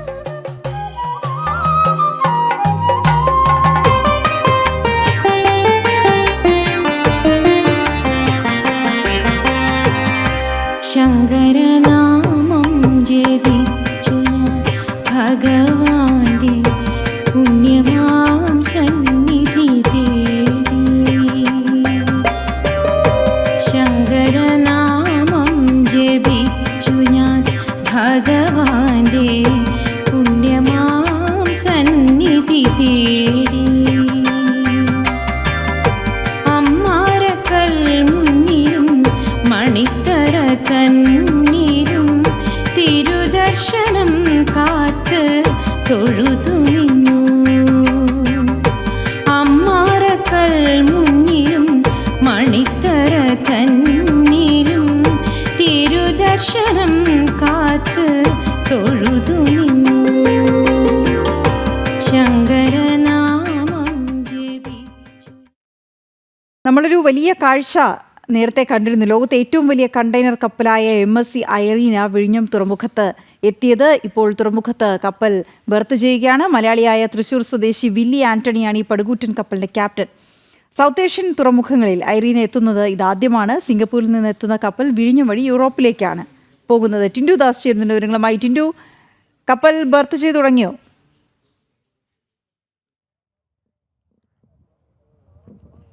വീണ, എൻ്റെ പുറകിൽ കാണുന്നത് ഈ ഒരു തുറമുഖത്തെ സംബന്ധിച്ചിടത്തോളം ഏറ്റവും ടഫായിട്ടുള്ള ഒരു കാര്യമാണ്. കാരണം ഒരു കപ്പൽ തുറമുഖത്തിനകത്തേക്ക് ബർത്ത് ചെയ്യാൻ വന്നു കഴിഞ്ഞാൽ ആ കപ്പൽ വന്ന അതേ ദിശയിൽ തന്നെ ഈ കപ്പലിനെ തിരിച്ച് ഇടേണ്ടതായിട്ടുള്ള വിഴിഞ്ഞം തുറമുഖത്തെ സംബന്ധിച്ചിടത്തോളം അത് ഭയങ്കര ഈസി ആയിട്ടുള്ള കാര്യമാണ്. കാരണം നമ്മുടെ ബർത്തിൻ്റെ നീളം എന്ന് പറയുന്നത് 400 മീറ്ററാണ്. ഈ കപ്പലിൻ്റെ നീളം എന്ന് പറയുന്നത് 399 മീറ്ററാണ്. അപ്പോൾ ഈ ബർത്തിനകത്ത് വെച്ചുകൊണ്ട് തന്നെ ഈ കപ്പലിന് വന്ന ദിശയിൽ തന്നെ തിരിക്കാൻ പറ്റും. ഏറ്റവും റിസ്കി പോർഷനാണ് വിഴിഞ്ഞം അന്താരാഷ്ട്ര തുറമുഖത്ത് ഇപ്പോൾ നടന്നുകൊണ്ടിരിക്കുന്നത്. MSCയുടെ ഐറീന എന്ന MSC സീരീസിലെ ഏറ്റവും വമ്പൻ കപ്പൽ അല്ലെങ്കിൽ ഏറ്റവും കൂറ്റൻ മദർഷിപ്പ് MSC ഐറീന വിഴിഞ്ഞം തീരത്ത് ബർത്ത് ചെയ്ത് തുടങ്ങി. ഡക്ക് ബോട്ടുകൾ ചെന്നാണ് വാട്ടർ സല്യൂട്ട് നൽകി ഐറീനയെ തുറമുഖത്തിനകത്തേക്ക് കൊണ്ടുവന്നത്. അതിനുശേഷം ബർത്ത് ചെയ്യാനായിട്ടുള്ള ബർത്തിങ്ങിനായിട്ട് തുറമുഖത്തിനകത്തേക്ക് പ്രവേശിച്ചതിന് ശേഷം 2ാം ഘട്ട വാട്ടർ സല്യൂട്ട് നൽകി ഡക്കുകൾ പുറത്തേക്ക് പോകുന്നുണ്ട്. കപ്പൽ തിരിയുന്ന കാഴ്ചയാണ് നമുക്കിപ്പോൾ പ്രേക്ഷകർക്ക് പങ്കുവയ്ക്കാൻ സാധിക്കുന്നത്. 16,000-ലധികം കണ്ടെയ്നറുകൾ ഈ കപ്പലിനകത്തുണ്ട്. 4,000 കണ്ടെയ്നറുകളാണ് വിഴിഞ്ഞം തീരത്ത് ഇറക്കേണ്ടത്. അതിനുശേഷം 4 ദിവസങ്ങൾക്കുള്ളിൽ കപ്പൽ തീരം വിടും. കാരണം കാർഗോ ചേഞ്ചിങ് സംവിധാനമില്ലാത്തത് കൊണ്ട് തന്നെ അധിക സമയം തുറമുഖത്ത് നിൽക്കാൻ സാധിക്കില്ല. സിംഗപ്പൂരിൽ നിന്നും യൂറോപ്പിലേക്കാണ് കപ്പൽ പോകുന്നത്. കഴിഞ്ഞ 6-ാം തീയതി കപ്പൽ വിഴിഞ്ഞം തീരത്ത് തങ്കൂരമിട്ടത്. 2003 സീരീസിൽ വരുന്ന ഏറ്റവും പടുകൂറ്റൻ കപ്പലാണ് MSC ഐറീന. നമുക്ക് ആ ദൃശ്യങ്ങൾ കാണാൻ സാധിക്കുന്ന പോലെ MSCയുടെ ഐറീനയുടെ അടുത്ത് തന്നെ മറ്റൊരു കപ്പൽ കിടക്കുന്നുണ്ട്, MSC മൊണിക്ക. ഈ കപ്പലും ഇതൊരു ഫീഡർ കപ്പലാണ്. ഈ കപ്പൽ ഈ ചരക്കുകൾ മറ്റ് തുറമുഖങ്ങളിലേക്ക് കൊണ്ടുപോകാനായിട്ട് എത്തിയിട്ടുള്ളതാണ്. വിഴിഞ്ഞം തുറമുഖത്തെ സംബന്ധിച്ചിടത്തോളം സാൻ ഫെർണാണ്ടോ വന്നത് മുതൽ വളരെ ചരിത്രപരമായിട്ടുള്ള നേട്ടങ്ങളാണ് തുറമുഖം കൈവരിച്ചിട്ടുള്ളത്. 15 ദശലക്ഷം കണ്ടെയ്നറുകൾ ഈ ഒരു വർഷ കാലാവധിക്കുള്ളിൽ ഇത് മിനിമൈൻ ചെയ്തിട്ടുണ്ട്. അതോടൊപ്പം തന്നെ ഈ ട്രയൽ റൺ സമയത്ത് തന്നെ ഏറ്റവും മികച്ച രീതിയിലെ പ്രവർത്തനങ്ങൾ കാഴ്ചവെച്ച തുറമുഖം കൂടിയാണ് വിഴിഞ്ഞം അന്താരാഷ്ട്ര തുറമുഖം. വിഴിഞ്ഞത്തെ ഓട്ടോമേറ്റഡ് നാവിഗേഷൻ സിസ്റ്റവും ഓട്ടോമേറ്റഡ് ആയിട്ടുള്ള ഈ കണ്ടെയ്നർ ചേഞ്ചിങ് സിസ്റ്റമാണ് വിഴിഞ്ഞം തുറമുഖത്തെ സംബന്ധിച്ചുള്ള ഏറ്റവും കൂടുതൽ കാര്യക്ഷമമാക്കുകയും വിഴിഞ്ഞത്തെ കൂടുതൽ വിഴിഞ്ഞത്തെ മറ്റ് കപ്പൽ കമ്പനികളെ ആകർഷിക്കാനായിട്ടുള്ള ഒരു കാരണമായിട്ടുള്ളത്. കാരണം കുറഞ്ഞ സമയത്തിനുള്ളിൽ ഏറ്റവും കൂടുതൽ ചരക്കുകൾ വിനിമയം ചെയ്യുക എന്നതാണ് ഒരു തുറമുഖത്തെ സംബന്ധിച്ചിടത്തോളം അതിൻ്റെ എഫിഷ്യൻസി ആയിട്ട് കാൽക്കുലേറ്റ് ചെയ്യുന്നത്. ഈ കഴിഞ്ഞ ഇൻവെസ്റ്റേഴ്സ് മീറ്റിലൊക്കെ ഏറ്റവും കൂടുതൽ നിക്ഷേപങ്ങൾ കേരളത്തിൽ എത്തിയിട്ടുള്ളതും കപ്പൽ വ്യവസായ മേഖലയിലും അതോടൊപ്പം തന്നെ മാരിടൈം മേഖലയിലുമാണ് ഏറ്റവും കൂടുതൽ ഇൻവെസ്റ്റ്മെൻറ്റുകൾ വന്നിട്ടുള്ളത്. കൊച്ചിയിൽ വെച്ച് നടന്ന അന്താരാഷ്ട്ര ഗ്ലോബൽ ഇൻവെസ്റ്റിൽ MSC ആണ് ഏറ്റവും കൂടുതൽ ഇൻവെസ്റ്റ്മെൻറ്റ് തുറമുഖ മേഖലയിൽ വിഴിഞ്ഞം തുറമുഖത്ത് നടത്തിയത്. അതോടെ തന്നെ MSCക്ക് ഒരു സ്ഥിര ജൈഡ് സർവീസും തുറമുഖത്തെ സംബന്ധിച്ചിടത്തോളം ഉണ്ട്. MSCയെ സംബന്ധിച്ചിടത്തോളം മറ്റ് കപ്പൽ കമ്പനികൾ സ്ലോട്ടിന് വേണ്ടി കാത്തുകിടക്കുന്നത് പോലെ കാത്തുകിടക്കേണ്ട ആവശ്യമില്ല. അവർക്ക് എപ്പോഴും വേണമെങ്കിൽ തുറമുഖത്ത് വന്നു പോകാനുള്ള സൗകര്യം ഒരുക്കിയിട്ടുണ്ട്. പക്ഷേ കഴിഞ്ഞ 4 ദിവസത്തിനുള്ളിൽ കൂടുതൽ കപ്പലുകൾ തീരത്തെത്തിയിരുന്നു. അതുകൊണ്ട് തന്നെ MSC പോലൊരു കൂറ്റൻ കപ്പലിന് ഇങ്ങോട്ടേക്ക് വരാനായിട്ടുള്ളൊരു കുറച്ച് തടസ്സമുണ്ടായിരുന്നു. ആ തടസ്സമാണ് ഒരു പക്ഷേ ഇന്ന് 9-ാം തീയതിയിലേക്ക് ഈ ബർത്തിങ് മാറ്റേണ്ടി വന്നതെന്ന് നമുക്ക് മനസ്സിലാക്കാൻ സാധിക്കുന്നുണ്ട്. ഏറ്റവും സന്തോഷകരമായിട്ടുള്ള കാര്യം മലയാളിയായിട്ടുള്ള വില്യം ആൻ്റണിയാണ് കപ്പലിൻ്റെ കപ്പിത്താൻ എന്ന് പറഞ്ഞാൽ അദ്ദേഹം കഴിഞ്ഞ ദിവസം മാധ്യമങ്ങളോടൊക്കെ സംസാരിച്ചിട്ടുണ്ടായിരുന്നു. അദ്ദേഹം കപ്പലിനകത്ത് വെച്ച് തന്നെ മാധ്യമങ്ങളോട് സംസാരിക്കുകയൊക്കെ ചെയ്തിരുന്നു. സ്വന്തം രാജ്യത്ത് തന്നെ ഏറ്റവും വലിയ കപ്പലിൽ വരിക എന്ന് പറയുന്നത് ഏറ്റവും അഭിമാനകരമായിട്ടുള്ള കാര്യമാണ്. പക്ഷേ കാർഗോ ചേഞ്ചിങ് ഇല്ലാത്തതുകൊണ്ട് തീരത്ത് ഇറങ്ങാൻ സാധിക്കുന്നില്ല. അത് വിഷമമില്ല. പക്ഷേ വിഴിഞ്ഞം പോലൊരു തുറമുഖത്തെ ഇത്രയധികം രാജ്യശ്രദ്ധ അല്ലെങ്കിൽ ലോകശ്രദ്ധ ആകർഷിച്ച ഒരു തുറമുഖം, ആ തുറമുഖത്ത് അവിടെ നിന്ന് മലയാളി തനിക്ക് അതിൻ്റെയൊക്കെ ഒരു ഭാഗമാകാൻ സാധിച്ചതിൽ അല്ലെങ്കിൽ ആ ഏറ്റവും കൂറ്റൻ കപ്പലിനെ നയിക്കാനായിട്ട് സാധിച്ചതിലൊക്കെ വലിയ രീതിയിലുള്ള സന്തോഷം അറിയിച്ചിട്ടുണ്ടായിരുന്നു. അപ്പോൾ കപ്പൽ എന്തായാലും 4 ദിവസത്തിനകത്തേക്ക് തിരികെ യൂറോപ്പിലേക്ക് മടങ്ങുമെന്നാണ് നമുക്കറിയാൻ സാധിക്കുന്നത്. MSC മിഷേൽ, അതോടൊപ്പം തന്നെ MSC ടർക്കി തുടങ്ങിയ കൂറ്റൻ വമ്പൻ കപ്പലുകളും ഇതിനോടകം തന്നെ തീരത്ത് വന്നിട്ടുണ്ട്. ഇനി വരാൻ പോകുന്നതും അങ്ങനെ തന്നെയാണ്. ഈ ഐറിനിക്കപ്പുറം ഒരു കൂറ്റൻ കപ്പൽ ഈ ലോകത്തില്ല. അപ്പോൾ അത്തരത്തിലുള്ള ആ ഒരു കൂറ്റൻ കപ്പലാണ് ഇന്ന് വിഴിഞ്ഞം തുറമുഖത്ത് എത്തിയിട്ടുള്ളത്. വിഴിഞ്ഞത്ത് ഇതൊരു ചരിത്ര നിമിഷം തന്നെയാണ്. ഇനി വരാൻ പോകുന്ന ശുഭകരമായിട്ടുള്ള ദിവസങ്ങളുടെ അല്ലെങ്കിൽ ഇനി വരാൻ പോകുന്ന ശുഭകരമായിട്ടുള്ള ഭാവിയുടെ പ്രതീക്ഷയും കൂടെയാണ് MSCയുടെ ഐറിന സീരീസിലുള്ള കൂറ്റൻ കപ്പൽ തീരത്തെത്തുന്നത്. 4000 കണ്ടെയ്നറുകളാണ് ഇവിടെ വിനിമയം ചെയ്തതിന് ശേഷം MSCയുടെ ഐറിന തീരം വിടും. തുടർന്ന് അത് മറ്റുള്ള കപ്പലുകളും വിഴിഞ്ഞത്തേക്ക് എത്തിച്ചേരും. എന്തായാലും വലിയ രീതിയിലുള്ള നേട്ടമാണ് വിഴിഞ്ഞം തുറമുഖം കുറഞ്ഞ സമയം കൊണ്ട് തന്നെ കൈവരിച്ചിരിക്കുന്നത്. വീണ ടിൻഡു, അതായത് ഇതൊരു നാഴികക്കല്ലാണ് വിഴിഞ്ഞം തുറമുഖത്തിനെ സംബന്ധിച്ചിടത്തോളം. എന്ന് മാത്രമല്ല ഇതൊരു സന്ദേശം കൂടിയാണ് മറ്റ് ലോകരാജ്യങ്ങൾക്കും തുറമുഖങ്ങൾക്കുമൊക്കെ. ഇപ്പോൾ ടിൻഡു സൂചിപ്പിച്ചതുപോലെ മിഷേൽ കപ്പലിനി വന്നു, തുർക്കി വന്നു, ഒടുവിൽ ഇതാ ഐറീനയും എത്തുകയാണ്. അപ്പോൾ ഈ വമ്പന്മാരിൽ വമ്പൻ അല്ലെങ്കിൽ വമ്പത്തിമാരിൽ വമ്പത്തി എന്ന് പറയാം, ആ പേരുകളൊക്കെ വെച്ച് നോക്കുമ്പോൾ അത്രയും വലിയൊരു കപ്പൽ വന്ന് ബർത്ത് ചെയ്ത് മടങ്ങുമ്പോൾ ഒരു വലിയ സന്ദേശം കൂടിയാണ് നമ്മൾ കൊടുക്കുന്നത്. ഈ വിഴിഞ്ഞം തുറമുഖത്തിനെ സംബന്ധിച്ചിടത്തോളം ഇത് എത്ര വലിയൊരു നാഴികക്കല്ലാണ്?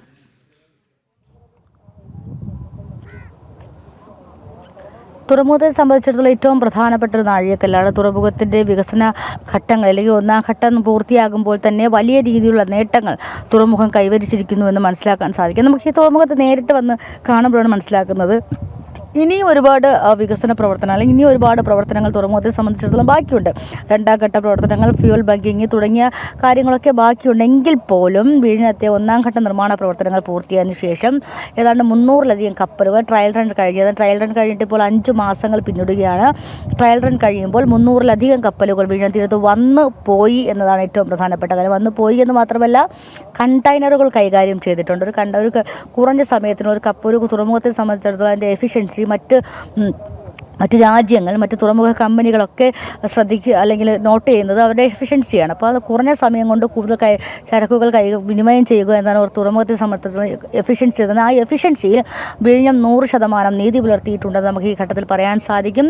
വരുന്ന കണ്ടെയ്നറുകൾ വളരെ കാര്യക്ഷമതയോടുകൂടി വളരെ സൂക്ഷ്മതയോടുകൂടി കുറഞ്ഞ സമയത്ത് വിനിമയം ചെയ്തുകൊണ്ട് കപ്പലിൻ്റെ സ്ലോട്ടിൽ അനുവദിച്ച സമയത്തിനുള്ളിൽ തന്നെ കപ്പലിന് തീരം വിടാൻ സാധിക്കുമെന്നാണ് ഏറ്റവും പ്രധാനപ്പെട്ട. കാലാവസ്ഥയിൽ വരുന്ന വ്യതിയാനമല്ലാതെ തുറമുഖത്തിൽ നിന്നുള്ള ഒരു തരത്തിലുള്ള ടെക്നിക്കൽ ഇറർ കാരണം അല്ലെങ്കിൽ ഒരു ടെക്നിക്കൽ ഇഷ്യൂസ് കാരണം ഒരു കപ്പലിന് വിഴിഞ്ഞം തുറമുഖത്ത് ഡിലേ ചെയ്യേണ്ടി വരുന്നില്ല. അതാണ് തുറമുഖത്തെ സംബന്ധിച്ചുള്ള ഏറ്റവും പ്രധാനപ്പെട്ട കാര്യം. അതുകൊണ്ട് തന്നെ MSC പോലൊരു കൂറ്റൻ മദർഷിപ്പ് കമ്പനി അല്ലെങ്കിൽ മെഡിറ്ററേനിയൻ ഷിപ്പിംഗ് കമ്പനി എന്ന ഏറ്റവും കൂറ്റൻ ഒരു കപ്പൽ കമ്പനി വിഴിഞ്ഞം തുറമുഖത്തെ സ്ഥിര ജൈഡ് സർവീസായിട്ട് സെലക്ട് ചെയ്യാനോ അല്ലെങ്കിൽ തിരഞ്ഞെടുക്കപ്പെടാനൊക്കെ കാരണം അത് തന്നെയാണ്. അപ്പോൾ അത്തരത്തിൽ ഏറ്റവും തന്ത്രപ്രധാനമായിട്ടുള്ള അല്ലെങ്കിൽ ഏറ്റവും പ്രധാനമായിട്ടുള്ള ഒരു തുറമുഖമായിട്ട് വിഴിഞ്ഞം തുറമുഖം മാറിക്കഴിഞ്ഞു. സൗത്ത് ഏഷ്യയിലെ ഇന്ത്യൻ ഉപഭൂഖണ്ഡത്തിൽ ഏറ്റവും മികച്ച അല്ലെങ്കിൽ ഏറ്റവും കാര്യക്ഷമമായിട്ടുള്ള ഒരു തുറമുഖമായിട്ട് NYY1 എന്ന ലൊക്കേഷൻ കോഡിൽ അറിയപ്പെടുന്ന വിഴിഞ്ഞം അന്താരാഷ്ട്ര തുറമുഖം മാറിക്കഴിഞ്ഞു എന്നതാണ് ഏറ്റവും പ്രധാനപ്പെട്ട കാര്യം. സൗത്ത് ഏഷ്യയിൽ തന്നെ ആദ്യമായിട്ടാണ് MSC ഐറിന അല്ലെങ്കിൽ MSCയുടെ കൂറ്റൻ ലോകരാജ്യങ്ങളിൽ വെച്ച് ഏറ്റവും കൂറ്റൻ കപ്പലായിട്ടുള്ള MSC ഐറിന സൗത്ത് ഏഷ്യയിൽ തന്നെ ആദ്യമായിട്ടാണ് എത്തുന്നതാണ് ഏറ്റവും പ്രധാനപ്പെട്ട കാര്യം. അപ്പോൾ വിഴിഞ്ഞം തുറമുഖം ലോകരാജ്യങ്ങളിൽ എങ്ങനെ ശ്രദ്ധിക്കപ്പെട്ടു എന്നാണ് ഈ ഘട്ടത്തിൽ നമ്മൾ മനസ്സിലാക്കേണ്ടത്. വീണ. ഓക്കെ, ശരി ടിൻഡു. വളരെ ചരിത്ര ദിനമാണ് ഇന്ന് വിഴിഞ്ഞത്തിന്. നിലമ്പൂരിൽ വൈദ്യുതിക്കണിയിൽ കുരുങ്ങി കൊല്ലപ്പെട്ട അനന്തുവിന്റെ കുടുംബത്തിന് നീതി ആവശ്യപ്പെട്ട് നിലമ്പൂരിലെ NDA സ്ഥാനാർത്ഥി മോഹൻ ജോർജ് ഇന്ന് വനവകുപ്പ് ഓഫീസിന് മുന്നിൽ പ്രതിഷേധ ധർണ നടത്തും. 10:30 ധർണ തുടങ്ങുന്നത്. BJP മുൻ സംസ്ഥാന അധ്യക്ഷൻ K. സുരേന്ദ്രൻ ധർണ ഉദ്ഘാടനം ചെയ്യും. അരുൺ ആലത്തൂർ ചേരുന്ന വിവരങ്ങളുമായി. അരുൺ, നിലമ്പൂരിൽ ഇത് പ്രചരണത്തിൽ നിന്നും മാറി ഒരു ശക്തമായ പ്രതിഷേധത്തിന്റെ ദിനം കൂടിയാണ്. വിവരം എന്താണ്? തീർച്ചയായിട്ടും നിലമ്പൂരിൽ കഴിഞ്ഞ ദിവസം അതിദാരുണമായ ഒരു സംഭവമാണ് ഉണ്ടായത്. 15 വയസ്സ് മാത്രം പ്രായമുള്ള അനന്തു എന്ന വിദ്യാർത്ഥി മീൻ പിടിക്കാൻ പോകുന്നതിനിടെ വൈദ്യുതി കെണിയിൽ കുടുങ്ങി ജീവൻ നഷ്ടമാവുന്ന ഒരു സ്ഥിതി. ഏതായാലും ഈ സംഭവത്തിന് കാരണം അത് വനം വകുപ്പിൻ്റെയും ഒപ്പം KSEBയുടെയും അനാസ്ഥയാണ് എന്നുള്ള ആരോപണമാണ് പ്രധാനമായിട്ടും ഉയരുന്നത്. അതുതന്നെയാണ് ചൂണ്ടിക്കാണിച്ചുകൊണ്ട് ഇന്നിപ്പോൾ NDA സ്ഥാനാർത്ഥിയായ മോഹൻ ജോർജ് വനം വകുപ്പ് ഓഫീസിന് മുന്നിൽ പ്രതിഷേധ ധർണ നടത്തുന്നത്. ഇന്ന് രാവിലെ ഒരു 10:30 തന്നെ മോഹൻ ജോർജിൻ്റെ ധർണ വനം വകുപ്പ് ഓഫീസിന് മുന്നിൽ ആരംഭിക്കും. BJPയുടെ മുൻ സംസ്ഥാന അധ്യക്ഷനായ K. സുരേന്ദ്രനാണ് ഈ ധർണ സമരം ഉദ്ഘാടനം ചെയ്യുക എന്നുള്ളതാണ്. NDAയെ സംബന്ധിച്ചിടത്തോളം BJPയെ സംബന്ധിച്ചിടത്തോളം കഴിഞ്ഞ ദിവസമൊക്കെ അവർ വ്യക്തമാക്കിയതാണ്. ഇടതുപക്ഷമാണെങ്കിലും വലതുപക്ഷമാണെങ്കിലും വലിയ രാഷ്ട്രീയ മുതലെടുപ്പ് ഈ വിഷയത്തിൽ നടത്തിക്കൊണ്ടിരിക്കുന്നു. യഥാർത്ഥ വിഷയം അഡ്രസ്സ് ചെയ്യാതെ, അതായത് വനം വകുപ്പിൻ്റെ ഭാഗത്തു നിന്നുണ്ടായിട്ടുള്ള വീഴ്ച, അതുപോലെ തന്നെ KSEBയുടെ ഭാഗത്തു നിന്നുണ്ടായിട്ടുള്ള വീഴ്ച, ഈ രണ്ട് വിഷയങ്ങളാണ് ഇവിടുത്തെ കാതലായ പ്രശ്നങ്ങൾ എന്നിരിക്കെ അത്തരം കാര്യങ്ങൾ കൃത്യമായിട്ട് അതിലൊരു പരിഹാരം കാണുകയോ അത്തരം കാര്യങ്ങൾ ചർച്ച ചെയ്യുകയോ ചെയ്യാതെ ഇടതുപക്ഷവും വലതുപക്ഷവും പരസ്പരം പഴിചാരുകയും അതിൽ ഈ സംഭവത്തിലൊരു രാഷ്ട്രീയ മുതലെടുപ്പിന് ശ്രമിക്കുകയാണ് എന്നുള്ളതാണ് NDA ആരോപിച്ചിരുന്നത്. കാരണം ഇടതുപക്ഷം പറയുന്നത് ഇതിലൊരു രാഷ്ട്രീയ ഗൂഢാലോചന ഈ അനന്തുവിൻ്റെ മരണത്തിൽ ഉണ്ട് എന്നുള്ളതാണ്. കൂടുതൽ പേർക്ക് പങ്കുണ്ട്, പ്രതിയാണെങ്കിൽ കോൺഗ്രസ് പ്രവർത്തകനാണ് തുടങ്ങിയ ആരോപണങ്ങളാണ് ഈ ഇടതുപക്ഷം ഉന്നയിക്കുന്നത്. അതേസമയം തന്നെ UDF ഈ ഇടതുപക്ഷം ഇത്തരത്തിൽ അടിസ്ഥാനരഹിതമായ ആരോപണങ്ങളാണ് ഉന്നയിക്കുന്നത്. ഇടതുപക്ഷമാണ് ഇതിന് ഉത്തരവാദി എന്ന തരത്തിൽ ഈ കോൺഗ്രസും അതിനെ മുതലെടുക്കാൻ ശ്രമിക്കുന്നു എന്നുള്ളതാണ് പ്രധാനമായിട്ടും BJPയും NDAയും ഉന്നയിക്കുന്നത്. പക്ഷേ ഇതല്ല ഇവിടുത്തെ വിഷയം. ഇവിടുത്തെ യഥാർത്ഥ വിഷയം എന്നുള്ളത് ജനങ്ങളുടെ, മലയോര ജനത അനുഭവിക്കുന്ന പ്രശ്നങ്ങൾ, അതിൻ്റെ ഒരു നേർചിത്രമാണ് ഇപ്പോൾ ഏറ്റവും ഒടുവിലായി അനന്തു എന്ന 15-കാരന് ജീവൻ നഷ്ടമായ ഈ സംഭവം എന്നുള്ളതാണ് പ്രധാനമായിട്ടും NDA ആരോപിക്കുന്നത്, BJP ആരോപിക്കുന്നത്. അതുകൊണ്ട് തന്നെയാണ് സ്ഥാനാർത്ഥി തന്നെ നേരിട്ട് ഇത്തരത്തിൽ ഒരു ധർണാ സമരം വനംവകുപ്പ് ഓഫീസിന് മുന്നിൽ നടത്തുന്നത് എന്നുള്ളതാണ്. ഏതായാലും 10:30 തന്നെ K. സുരേന്ദ്രൻ ഈ ധർണാ സമരം ഉദ്ഘാടനം ചെയ്യുമെന്നുള്ളതാണ്. അതേസമയം തന്നെ മറ്റൊരു കാര്യം ഉള്ളത്, ഈ ഇന്നലെ തന്നെ പ്രതിയെ പിടികൂടുന്ന ഒരു സാഹചര്യം ഉണ്ടായിരുന്നു. അനന്തുവിൻ്റെ കൊലപാതകത്തിൽ പ്രതിയെ ഇന്നലെ തന്നെ പിടികൂടുകയുണ്ടായി. ആ വിനീഷ് എന്ന പ്രതിയെ പോലീസ് ഇന്ന് സംഭവ സ്ഥലത്തെത്തിച്ച് തെളിവെടുപ്പ് നടത്തുമെന്നുള്ളതാണ് അറിയാൻ കഴിയുന്നത്. കൂടുതൽ പേർക്ക് ഇതിൽ പങ്കുണ്ട് എന്നുള്ള കാര്യങ്ങളിലൊക്കെ പോലീസ് അന്വേഷണം നടത്തുന്നുണ്ട്. ഈ പ്രതിയുടെ ഫോൺ കോൾ രേഖകളും മറ്റും പരിശോധിക്കുന്നുണ്ട്. ഓക്കെ, ശരിയാണ്. മെയ് 13 കൊല്ലപ്പെട്ട മുഹമ്മദ് സിൻവറുടെ മൃതദേഹം കണ്ടെത്തിയതായി ഇസ്രായേൽ പ്രതിരോധ സേന. ഖാൻ യൂണിസിലെ ആശുപത്രിക്ക് താഴെയുള്ള ടണലിൽ നിന്നാണ് മൃതദേഹം കണ്ടെടുത്തത്. DNA പരിശോധന നടത്തി മൃതദേഹം മുഹമ്മദ് സിൻവറുടേതെന്ന് സ്ഥിരീകരിച്ചതായും ഇസ്രായേൽ. ഹമാസിന്റെ റഫ ബ്രിഗേഡ് തലവൻ മുഹമ്മദ് സബാനിയുടെ മൃതദേഹവും കണ്ടെത്തി. മുഹമ്മദ് സിൻവർ കൊല്ലപ്പെട്ടതായി ഇതുവരെ ഹമാസ് അംഗീകരിച്ചിരുന്നില്ല. ഐസൻ ജോസ് ചേരുന്ന വിവരങ്ങളുമായി. ഐസൻ, വിവരങ്ങൾ എന്താണ്? വീണ, തീർച്ചയായും മെയ് 13 ഇയാൾ കൊല്ലപ്പെട്ടതിന് ശേഷം ഇയാളുടെ മൃതദേഹത്തിന് വേണ്ടിയുള്ള തെരച്ചിൽ ഇസ്രായേൽ പ്രതിരോധ സേന നടത്തുകയായിരുന്നു എന്നാണ് അറിയാൻ സാധിക്കുന്നത്.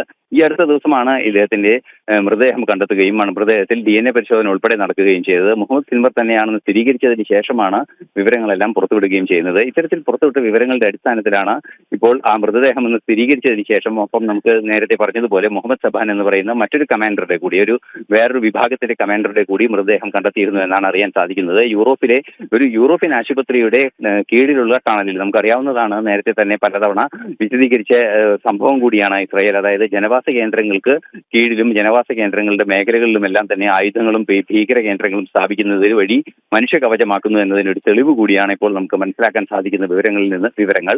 അതായത് യൂറോപ്യൻ ആശുപത്രിയുടെ കീഴിൽ, കെട്ടിടത്തിന് കീഴിൽ ഒരു ടണലിൽ നിന്നാണ് ഈ 2 മൃതദേഹങ്ങളും കണ്ടെത്തിയത്. ശക്തമായ ആക്രമണമാണ് നടന്നത് എന്നാണ് നമുക്ക് അന്ന് ലഭ്യമായ വിവരങ്ങൾ. മെയ് 13 ഈ ആക്രമണമെല്ലാം നടക്കുകയും തുടർന്ന് മുഹമ്മദ് സിൻവറുടെ മൃതദേഹം ഇപ്പോൾ കണ്ടെടുക്കുകയും ചെയ്തതോടെ ഹമാസിനെ പൂർണ്ണമായും ഇല്ലാതാക്കുക എന്ന നീക്കത്തിലേക്ക് കുറെ കൂടി അടുക്കുകയാണ് ഇസ്രായേലും സ്വാഭാവികമായും ഇസ്രായേലിനെ പിന്തുണയ്ക്കുന്ന അമേരിക്കയും എന്നാണ് ഇതിൽ നിന്നും നമുക്ക് മനസ്സിലാക്കാൻ സാധിക്കുന്നത്. ശരിയായി സർ. കോഴിക്കോട് മാറാട് ഭജനമഠം അടിച്ചു തകർത്ത സംഭവത്തിൽ പ്രതി നവാസ് താമസിച്ചിരുന്ന സ്ഥലത്ത് മാറാട് പോലീസ് പരിശോധന നടത്തി. ഭജനമഠത്തിനകത്ത് നിന്ന് ലഭിച്ച മാലയോട് സാമ്യമുള്ള മാല നവാസിന്റെ താമസ സ്ഥലത്തു നിന്നും പോലീസ് കണ്ടെടുക്കുകയും ചെയ്തു. ഫോൺ നമ്പറുകൾ കുറിച്ചിട്ട അറബിക് പുസ്തകങ്ങളും ലഭിച്ചു. പ്രതി നവാസ് ഫോൺ ഉപയോഗിച്ചിരുന്നില്ല. അതേസമയം അന്വേഷണത്തിൽ തൃപ്തിയുണ്ടെന്ന് ഭജനമഠം വിശ്വാസികൾ ജനം TVയോട് പറഞ്ഞു. അനഘ ഹർഷൻ ചേരുന്ന വിവരങ്ങളുമായി. അനഘ, ഈ അന്വേഷണത്തിൽ എന്തൊക്കെ പോലീസിന് ബോധ്യമായിട്ടുണ്ട്?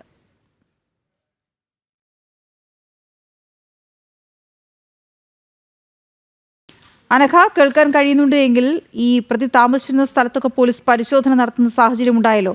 എന്തൊക്കെ കാര്യങ്ങൾ പോലീസിന് വ്യക്തമായിട്ടുണ്ട്? ഭജനമഠം അടിച്ചു തകർത്ത സംഭവവുമായി ബന്ധപ്പെട്ട് കേസിൽ പഴുതടച്ച അന്വേഷണമാണ് മാറാട് പോലീസിന്റെ ഭാഗത്തു നിന്ന് ഉണ്ടാകുന്നത് എന്നാണ് പോലീസ് പുറത്തു വരുന്ന വിവരം. മാത്രമല്ല, ഈ മാറാടെ പ്രതി താമസിച്ചിരുന്ന വീട്ടിൽ കഴിഞ്ഞ ദിവസം അന്വേഷണ സംഘം പരിശോധന നടത്തി എന്നാണ് പുറത്തു വരുന്ന വിവരം. ഈ പരിശോധനയിൽ ഈ പ്രതി ഒരു ഘട്ടത്തിൽ പോലും ഫോൺ ഉപയോഗിച്ചിരുന്നില്ല. അതുകൊണ്ട് തന്നെ ഈ പ്രതിയുടെ ഇന്നലെ അന്വേഷണ സംഘം പരിശോധന നടത്തിയ വീട്ടിൽ നിന്ന് നമ്പറുകൾ ലഭിച്ചു എന്ന് മനസ്സിലാക്കുന്നു. മാത്രമല്ല, അവിടെ നിന്ന് അറബിയിൽ എഴുതിയ പുസ്തകങ്ങളും കണ്ടെത്തിയിട്ടുണ്ടെന്നാണ് പുറത്തു വരുന്ന വിവരം. ഈ മാറാട് ഭജനമഠം അടിച്ചു തകർത്ത സമയത്ത് ആ ഭജനമഠത്തിനകത്ത് നിന്ന് ഒരു മാല ലഭിച്ചിരുന്നു. അതേ മാല തന്നെ ഈ പ്രതി താമസിച്ച വീട്ടിൽ നിന്നും ലഭിച്ചിട്ടുണ്ട് എന്നാണ് പുറത്തു വരുന്ന വിവരം. മാത്രമല്ല, ഈ കേസിൽ ഗുരുതര വകുപ്പുകൾ ചുമത്തിയാണ് മാറാട് പോലീസ് ഈ പ്രതിക്കെതിരെ FIR ഇട്ടിരിക്കുന്നത്. വരും ദിവസങ്ങളിൽ പ്രതി എവിടെയൊക്കെ സഞ്ചരിച്ചിട്ടുണ്ട്, മാത്രമല്ല ഈ പ്രതിക്ക് പിന്നിൽ ആരൊക്കെയാണ് ഉള്ളത് എന്നതടക്കമുള്ള കാര്യങ്ങളായിരിക്കും അന്വേഷണ സംഘം പരിശോധിക്കുക എന്നതാണ് വാസ്തവം. മാത്രമല്ല, ഈ സംഭവവുമായി ഈ കേസുമായി ബന്ധപ്പെട്ട് പഴുതടച്ചൊരു അന്വേഷണമാണ് മാറാട് പോലീസിന്റെ ഭാഗത്തു നിന്ന് ഉണ്ടാകുന്നത്. വീണ. ഓക്കെ, ശരി അനഘ.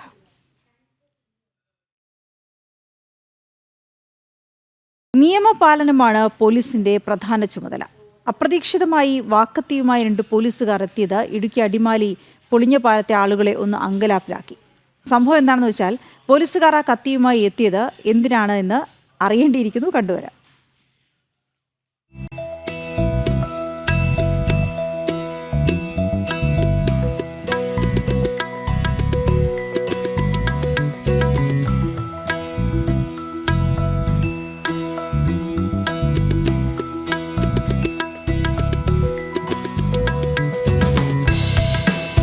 അടിമാലി കുമളി ദേശീയപാതയോരത്ത് പൊളിഞ്ഞ പാലത്തിന് സമീപം കാഴ്ചമറയ്ക്കും വിധം പൊന്തക്കാട് രൂപപ്പെട്ടിരുന്നു. ആരെങ്കിലും കാട് വെട്ടിത്തെളിക്കുമെന്ന് പ്രതീക്ഷിച്ചിരുന്നു. പക്ഷേ അതുണ്ടായില്ല. വലിയ പൊന്തക്കാട് അപകടങ്ങൾക്ക് വഴിവെക്കുമെന്ന് കണ്ടതോടെയാണ് അടിമാലി ട്രാഫിക് പോലീസ് യൂണിറ്റിലെ SI സിജു ജേക്കബും അനീഷും ചേർന്ന് പൊന്തക്കാട് വെട്ടിത്തെളിക്കാൻ എത്തിയത്. ഈ വളവിൽ കാട് വെച്ചിട്ടുണ്ട്. ഇവിടുന്ന് വന്ന വാഹനങ്ങൾക്കൊന്നും റോഡ് കാണാൻ പറ്റും. നമ്മൾ നിസ്സാരമായ 1 മണിക്കൂർ നേരത്തെ ഒരു അധ്വാനം കൊണ്ട് വലിയ അപകടങ്ങളൊക്കെ ഒന്ന് ഒഴിവാക്കാമല്ലോ എന്നുള്ള ഒറ്റ വിചാരം കൊണ്ട് ഞങ്ങൾ ചെയ്തതാണ്. ഞങ്ങൾ നോക്കുമ്പോൾ പോലീസ് പെറ്റി കേസ് പിടിക്കുകയോ അല്ലെങ്കിൽ മറ്റുള്ള കേസുകൾ പിടിക്കുക മാത്രമല്ല, ഞങ്ങൾക്ക് പൊതുജനങ്ങളുടെ കാര്യങ്ങളിൽ ചെറിയൊരു ശ്രദ്ധ കൂടി ഉണ്ട് എന്ന് മനസ്സിലാക്കാൻ വേണ്ടിയിട്ടാണ്. അല്ല ഞങ്ങൾക്ക് പ്രശസ്തിക്കോ അല്ലെങ്കിൽ വേറെ ഒന്നിനും വേണ്ടിയിട്ട് ചെയ്തതല്ല. ഇവിടെ വലിയൊരു അപകടം ഉണ്ടാവാൻ സാധ്യതയുണ്ട്. 1-2 ആക്സിഡൻറ്റുകളിലൂടെ ഉണ്ടായിട്ടുണ്ടായിരുന്നു. അപ്പോൾ പൊതുജനങ്ങളുടെ ഒരു ശ്രദ്ധയ്ക്ക് വേണ്ടിയിട്ട് ഞങ്ങളിത് ഒരു അറ്റൻഷൻ കിട്ടാൻ വേണ്ടിയിട്ട് ഈ കാടൊക്കെ വെട്ടിത്തെളിച്ച് റോഡ് കാണാൻ വേണ്ടിയിട്ട് ചെയ്ത ഒരു കാര്യമാണ്. ആദ്യം പോലീസ് ഉദ്യോഗസ്ഥർ എന്തെങ്കിലും തെളിവ് ശേഖരണത്തിന്റെ ഭാഗമായി കാട് വെട്ടിത്തെളിക്കുകയാണെന്നാണ് നാട്ടുകാർ കരുതിയത്. ഉദ്ദേശം മനസ്സിലാക്കിയതോടെ പ്രദേശവാസികളും ഓട്ടോ ടാക്സി ഡ്രൈവർമാരും പോലീസ് ഉദ്യോഗസ്ഥർക്കൊപ്പം ചേർന്നു. പ്രദേശത്തെ കാട് പൂർണ്ണമായും വെട്ടിത്തെളിച്ച ശേഷമാണ് ഉദ്യോഗസ്ഥർ മടങ്ങിയത്. പോലീസിന്റെ ജോലി നിയമപാലനമാണ്. ഉത്തരവാദിത്തപ്പെട്ടവർ ഇത്തരം ഉത്തരവാദിത്തങ്ങൾ മറക്കുമ്പോൾ ഒരോർമ്മപ്പെടുത്തലായും പോലീസ് എത്തും. ഹോൾഡ്.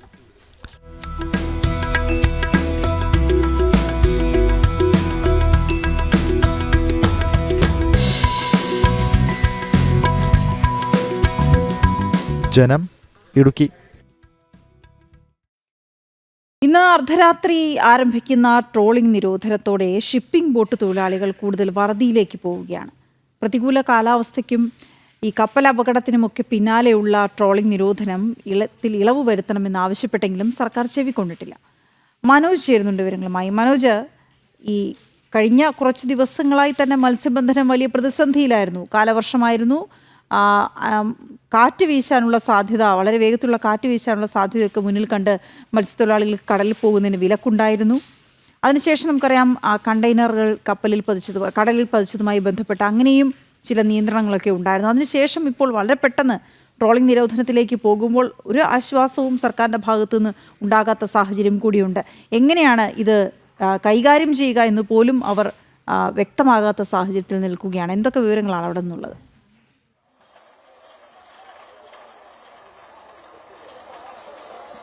തീർച്ചയായും വീണ, ഞാനിപ്പോൾ നിൽക്കുന്നത് കൊല്ലം ജില്ലയിലെ ശക്തികുളങ്ങര ഹാർബറിലാണ്. ഇനിയുള്ള 52 ദിവസക്കാലമാണ് ഈ ട്രോളിംഗ് നിരോധനം ഏർപ്പെടുത്തിയിട്ടുള്ളത്. അതായത് ഇന്ന് അർദ്ധരാത്രി മുതൽ ആരംഭിക്കുന്ന ട്രോളിംഗ് നിരോധനം. ഇതിൽ ബോട്ടുകൾക്ക് വിലക്കുണ്ട്. ഫിഷിംഗ് ബോട്ടുകൾ കടലിൽ മത്സ്യബന്ധനത്തിന് വേണ്ടി പോകാൻ സാധിക്കില്ല.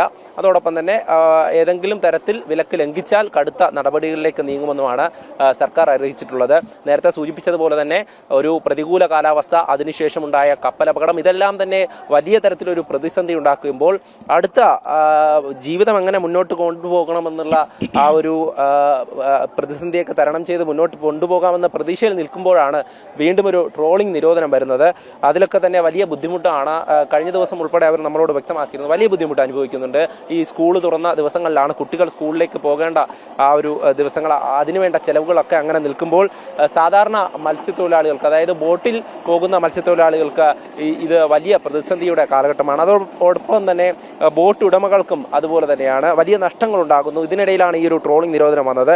എന്തായാലും ഇത്തരത്തിലൊരു ആവശ്യം, ഇളവ് വേണമെന്നുള്ള ഒരു ആവശ്യത്തിൽ തന്നെയാണ് നിങ്ങൾ ഉറപ്പായിട്ടും നമുക്ക് ഇളവ് വേണമെന്ന് പറയാം. കാരണം വെച്ചാൽ ഒരു കപ്പൽ മുങ്ങിയത് കൊണ്ട് ഞങ്ങൾക്ക് 15 ദിവസത്തെ തൊഴിൽ നഷ്ടം ഉണ്ടായിട്ടുണ്ട്.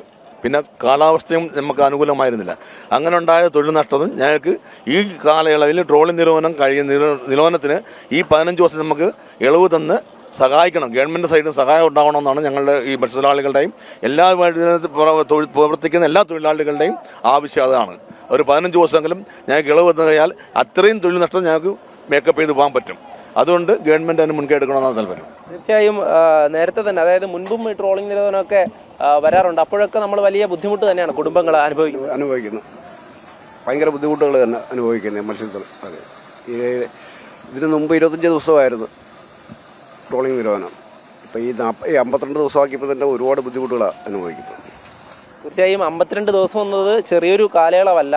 പക്ഷേ ഇതിനോടനുബന്ധപ്പെട്ട വകുപ്പുകളൊക്കെ പറയുന്നത് ഇത് മത്സ്യസമ്പത്ത് വർദ്ധിക്കുവാൻ വേണ്ടി, അല്ലെങ്കിൽ ഈ പ്രജനന കാലഘട്ടത്തിൽ അതിൻ്റെ സംരക്ഷണമൊക്കെ ഒരുക്കി തന്നെ വലിയൊരു മത്സ്യസമ്പത്തിന് വേണ്ടിയിട്ടൊക്കെയാണ് എന്നുള്ളതാണ്. എന്നാൽ അത്തരത്തിലൊരു പ്രഖ്യാപിത ലക്ഷ്യത്തിലേക്ക് തന്നെയാണോ ഈ കാര്യങ്ങൾ പോയിക്കൊണ്ടിരിക്കുന്നത്? അല്ല, ട്രോളിംഗ് നിരോധനത്തിൻ്റെ ഉദ്ദേശശുദ്ധിയെക്കുറിച്ച് പറയുകയാണെങ്കിൽ നമുക്ക് അഭിപ്രായ വ്യത്യാസമുണ്ട്.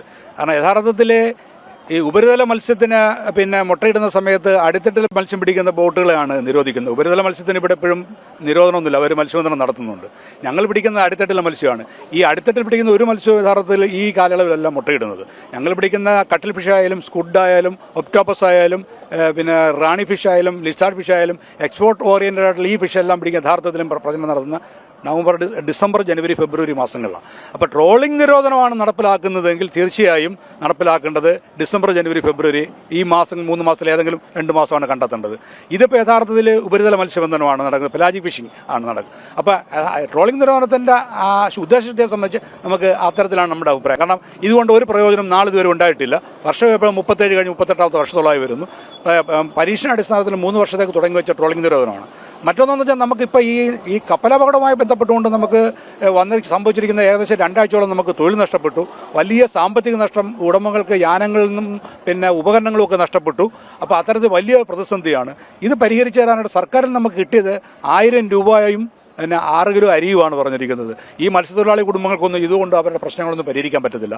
സർക്കാർ ആത്മാർത്ഥമായി ഈ മേഖലയെ സഹായിക്കാനാണെങ്കിൽ അവസാന നാളുകൾ ഒരു 10 ദിവസമെങ്കിലും ഈ ട്രോളിംഗ് നിരോധനത്തിൽ ഇളവ് അനുവദിച്ചു തന്നാൽ ഇത് ഞങ്ങൾക്കൊരു ആശ്വാസമാകും. മുൻകാലങ്ങളിൽ ഗവൺമെൻറ്റുകൾ അങ്ങനെ ചെയ്തിട്ടുണ്ട്, അത് ഈ പ്രാവശ്യം ചെയ്യുമെന്ന് ഞങ്ങൾ പ്രതീക്ഷിക്കുന്നു. തീർച്ചയായും അതുതന്നെയാണ്. സർക്കാർ നൽകുന്ന അരിയോ അല്ലെങ്കിൽ ചെറിയൊരു ആനുകൂല്യമോ കൊണ്ട് ഒന്നും നടക്കില്ല എന്ന് തന്നെയാണ് അവർ പറയുന്നത്. ഇനിയുള്ള ദിവസങ്ങൾ എങ്ങനെ മുന്നോട്ട് കൊണ്ടുപോകണമെന്നുള്ള ആലോചനയിലാണ്. അതിനുവേണ്ടിയാണ് സർക്കാരിനോട് അഭ്യർത്ഥിക്കുന്നത്. എന്തായാലും ഈ ട്രോളിംഗ് നിരോധനത്തിൽ ഇളവ് വരുത്തണമെന്നാണ് ഇവർ ഓരോരുത്തരും വ്യക്തമാക്കുന്നത്. ഓക്കെ, ശരി മനോജ്. അതേസമയം കോഴിക്കോടേക്ക് പോകാം. ഈ ട്രോളിംഗ് നിരോധനം തുടങ്ങുമ്പോൾ മത്സ്യത്തൊഴിലാളികളെ തിരിഞ്ഞു നോക്കാതെ സംസ്ഥാന സർക്കാരിന്റെ സൗജന്യ റേഷൻ ലഭിക്കുന്നത് വിരലിലെണ്ണാവുന്നവർക്ക് മാത്രമാണെന്നും പലതവണ ഫിഷറീസ് വകുപ്പുമായി ബന്ധപ്പെട്ടിട്ടും നടപടിയില്ലെന്നും മത്സ്യത്തൊഴിലാളികൾ പറയുന്നു. അനഘ ഹർഷൻ ചേരുന്നുണ്ട് കോഴിക്കോട് നിന്നും. അനഘ, എന്താണ് അവിടെ തൊഴിലാളികൾക്ക് പറയാനുള്ളത്? വീണ, ഈ കോഴിക്കോട്ടിലുള്ള മത്സ്യത്തൊഴിലാളികളെ ഏറ്റവും അധികം ബുദ്ധിമുട്ടിലാക്കുന്ന ഒരു സമയമാണ് ഈ ട്രോളിംഗ് നിരോധനം വരുന്ന ഈ കാലഘട്ടം. ആ സമയത്ത് അവർക്ക് ആശ്വാസകരമാകുന്ന ഒന്നാണ് ഈ സംസ്ഥാന സർക്കാർ നൽകുന്ന ഈ സൗജന്യ റേഷൻ എന്നാണ് സംസ്ഥാന സർക്കാർ തന്നെ പറയുന്നത്. പക്ഷേ അത്തരത്തിൽ ആ സൗജന്യ റേഷൻ കിട്ടുന്നത് വിരലിലെണ്ണാവുന്ന മത്സ്യത്തൊഴിലാളികൾക്ക് മാത്രമാണ് എന്നാണ് ഈ മത്സ്യത്തൊഴിലാളികൾ തന്നെ പറയുന്നത്. അതിന് കൃത്യമായൊരു തങ്ങൾ മത്സ്യത്തൊഴിലാളികളാണ് എന്നതടക്കമുള്ള കാര്യങ്ങൾ പറഞ്ഞുകൊണ്ടുള്ള കൃത്യമായൊരു രേഖ സർക്കാരിലേക്ക് സമർപ്പിക്കണം. മാത്രമല്ല, ഈ രേഖ സമർപ്പിക്കുന്നതുമായി ബന്ധപ്പെട്ട് ചില നൂലാമാലകളുണ്ട്. അത് കൃത്യമായി പരിഗണിക്കാനോ അതിൽ വരുന്ന പിഴവുകൾ തിരുത്താനോ സർക്കാരുകൾ തയ്യാറാകുന്നില്ല, അല്ലെങ്കിൽ ഫിഷറീസ് വകുപ്പുകൾ തയ്യാറാകുന്നില്ല. അതുകൊണ്ട് തന്നെ ഇപ്പോഴും പലർക്കും ഈ സൗജന്യ റേഷൻ ലഭിക്കുന്നില്ല എന്നതാണ് മത്സ്യത്തൊഴിലാളികൾ പറയുന്നത്. അതുകൊണ്ട് തന്നെ ഈ സമയത്ത്, ഈ കാലഘട്ടത്തിൽ അത് കൃത്യമായി തന്നെ മറ്റ് ലഭിക്കാത്ത മത്സ്യത്തൊഴിലാളികൾക്ക് അത് ഉറപ്പ് വരുത്തണമെന്ന് കൂടി ഒരു ആവശ്യം ഇവർ ഉന്നയിക്കുന്നുണ്ട്. പക്ഷേ ഇത് ഈ ഒരു കാലഘട്ടത്തിൽ മാത്രമല്ല, കഴിഞ്ഞ കുറേ കാലമായി ഇവർ ഫിഷറീസ് വകുപ്പുമായി ബന്ധപ്പെട്ട് അല്ലെങ്കിൽ ഉദ്യോഗസ്ഥരുമായി ബന്ധപ്പെട്ട് ഈ കാര്യം സൂചിപ്പിക്കുന്നു. പക്ഷേ ഒരു നടപടിയും ഉണ്ടാകുന്നില്ല എന്നാണ് മത്സ്യത്തൊഴിലാളികൾ പറയുന്നത്.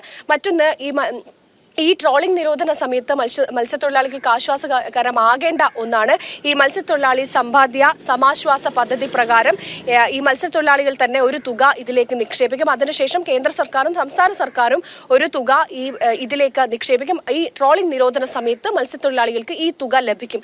ഇങ്ങനെയാണ് ഇത് മുന്നോട്ട് പോകേണ്ടത്. പക്ഷേ ഒരു ഘട്ടത്തിൽ പോലും ട്രോളിംഗ് നിരോധനമായിട്ടുള്ള ഈ സമയത്ത് മത്സ്യത്തൊഴിലാളികൾക്ക് ഈ തുക ലഭിക്കുന്നില്ല എന്നതാണ് ഇവർ പറയുന്നത്.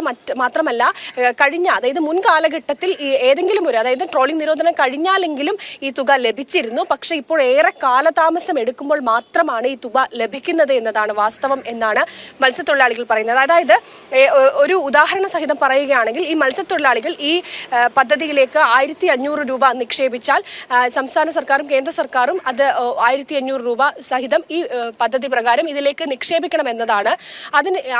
അതിനുശേഷം ആ കൂട്ടിയ തുക കൂടി ഈ മത്സ്യത്തൊഴിലാളിക്ക് ലഭിക്കും. പക്ഷേ എന്തായാലും ഈ സമാന സംഭവം നടന്നു വരുന്നത് എന്തെന്ന് വെച്ചാൽ, ഈ 1500 രൂപ, അതായത് മത്സ്യത്തൊഴിലാളികൾ നിക്ഷേപിക്കുന്ന ഈ 1500 രൂപ മാത്രമാണ് ഇവർക്ക് പലപ്പോഴും ലഭിക്കുന്നത്. മറ്റ് തുക സംസ്ഥാന സർക്കാർ വൈകിപ്പിക്കുകയാണ് എന്നാണ് മത്സ്യത്തൊഴിലാളികൾ പറയുന്നത്. എന്തായാലും വറുതിയുടെ കാലത്തിലേക്കാണ് മത്സ്യത്തൊഴിലാളികൾ കടക്കുന്നത്. ഈ കപ്പൽ അപകടവും അതിനുശേഷം ഉണ്ടായ കാലവർഷവും ഒക്കെ തന്നെ മത്സ്യത്തൊഴിലാളികളുടെ മത്സ്യബന്ധനത്തിനും അവരുടെ തൊഴിലിടത്തെയും വലിയ രീതിയിൽ ബാധിച്ചിട്ടുണ്ട്. വീണ, തീർച്ചയായും വലിയ വറുതിയിലേക്കാണ് അവർ പോകുന്നത്. ശരിയാനഖ. കരിക്കട്ടയും കല്ലും ഉപയോഗിച്ച് വീടിന്റെ അടുക്കളയിൽ തുടങ്ങിയ ചിത്രം വര ഇപ്പോൾ വീട് മുഴുവൻ മനോഹര ചിത്രങ്ങളായി മാറി. കോഴിക്കോട് നടക്കാവിലാണ് ഈ വീട്. ചിത്രങ്ങൾക്കും ചിത്രകാരനും ചില പ്രത്യേകതകൾ കൂടിയുണ്ട്.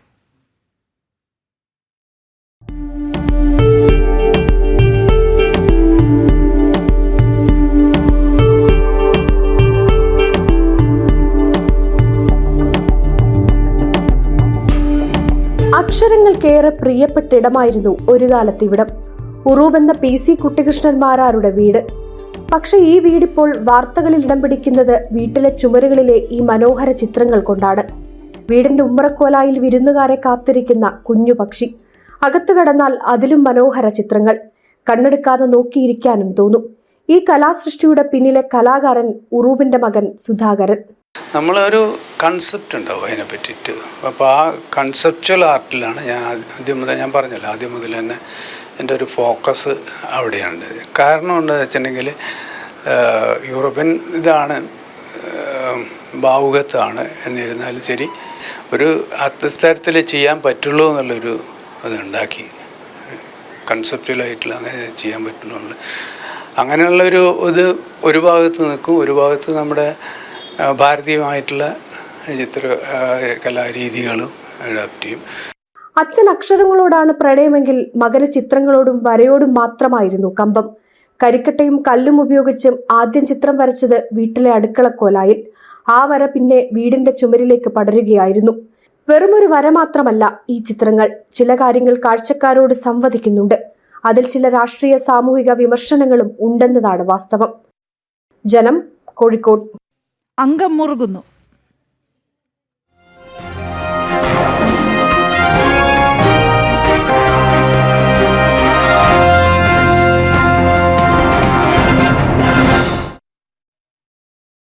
നിലമ്പൂർ ഉപതെരഞ്ഞെടുപ്പിൽ എം സ്വരാജിനെതിരെ പ്രചാരണത്തിന് ആശമാർ എത്തും. ബുധനാഴ്ച ആശമാർ നിലമ്പൂരെത്തും. സ്വരാജിനെതിരെ വീടുകൾ കയറി പ്രചാരണത്തിനിറങ്ങുമെന്ന് ആശമാർ അറിയിച്ചു. സമരം 120 ദിവസമായിട്ടും സർക്കാർ തിരിഞ്ഞു നോക്കാത്ത സാഹചര്യത്തിലാണ് ആശമാർ നിലമ്പൂരിലേക്കും എത്തുന്നത്. അരുൺ ആലത്തൂർ ചേരുന്ന വിവരങ്ങളുമായി. അരുൺ, അവരുടെ മറ്റൊരു സമരമുഖം തുറക്കുകയാണ് എന്ന് വേണമെങ്കിൽ പറയാം. പക്ഷെ നിലമ്പൂരിൽ സ്വരാജിനെ സംബന്ധിച്ചിടത്തോളം അത് വലിയ തിരിച്ചടിയാകും. വിവരങ്ങൾ.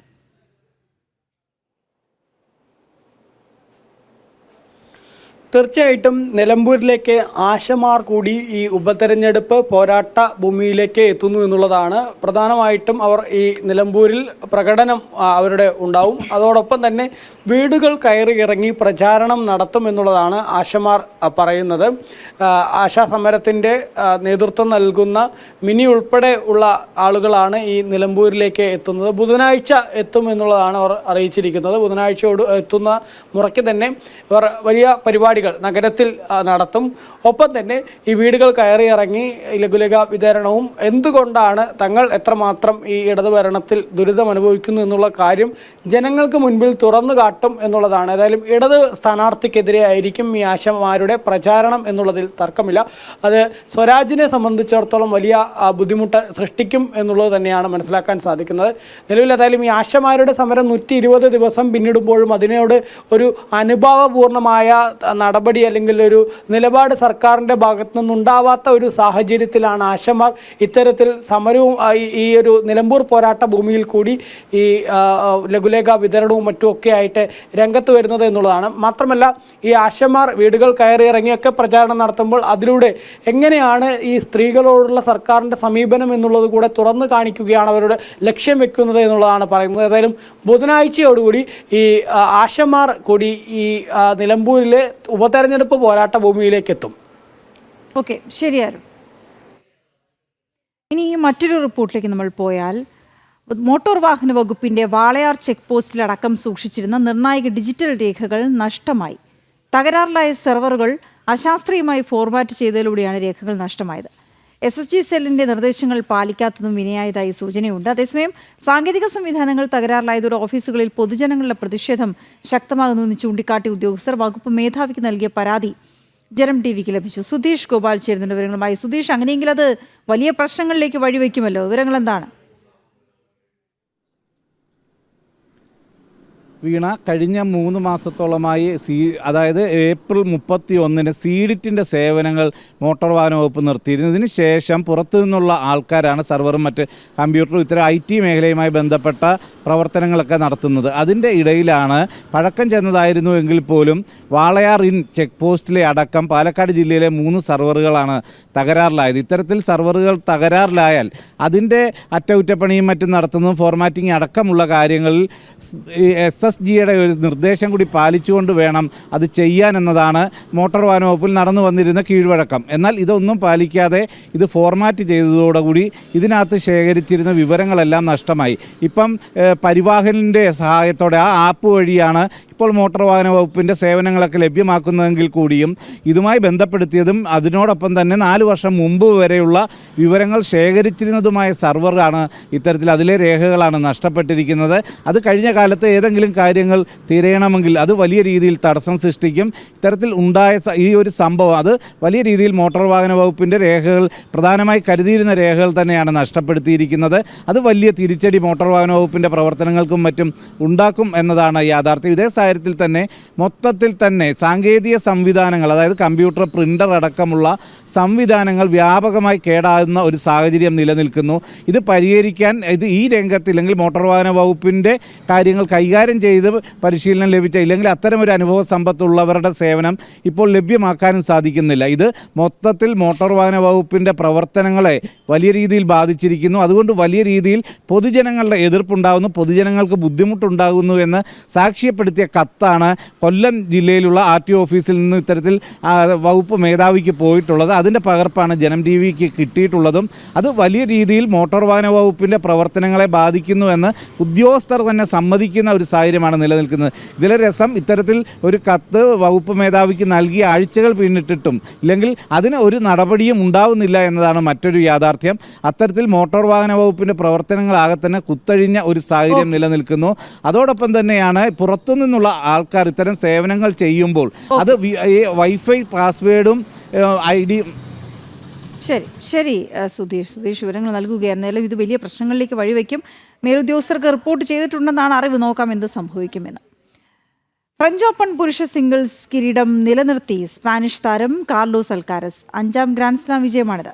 ഫൈനലിൽ 1ാം റാങ്കുകാരൻ ഇറ്റലിയുടെ യാനിക് സിന്നറെ വീഴ്ത്തിയാണ് അൽക്കാരസിന്റെ കിരീട നേട്ടം.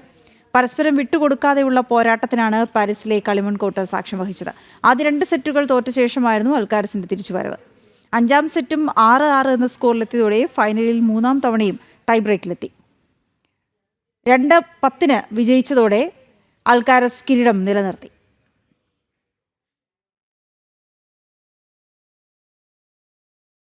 യുവേഫ നേഷൻസ് ഫുട്ബോൾ കിരീടം പോർച്ചുഗലിന്. ആവേശകരമായി ഫൈനലിൽ സ്പെയിനെ പെനൽറ്റി ഷൂട്ടൌട്ടിൽ 5-3 കീഴടക്കിയാണ് പോർച്ചുഗൽ ജേതാക്കളായത്. ഷൂട്ടൌട്ടിൽ 5 പോർച്ചുഗൽ താരങ്ങളും കിക്ക് വലയിലെത്തിച്ചപ്പോൾ സ്പെയിനിന്റെ അൽവാരോ മൊറോട്ടയുടെ kick Portugal goalie Diogo Costa തടുത്തിട്ടു. നേരത്തെ നിശ്ചിത സമയത്തും അധിക നേരത്തും ഇരു ടീമുകളും 2 ഗോൾ വീതം അടിച്ച് സമനിലയിലായിരുന്നു. പോർച്ചുഗലിന് വേണ്ടി ന്യൂനോ മെൻഡസും ക്രിസ്ത്യാനോ റൊണാൾഡോയും ഗോളടിച്ചപ്പോൾ സ്പെയിനായി മാർട്ടിൻ സുബിമന്റിയും ഒയാർസബലുമാണ് ഗോളുകൾ നേടിയത്. യുവേഫ നേഷൻസ് ലീഗിൽ പോർച്ചുഗലിന്റെ 2ാം കിരീട നേട്ടമാണിത്.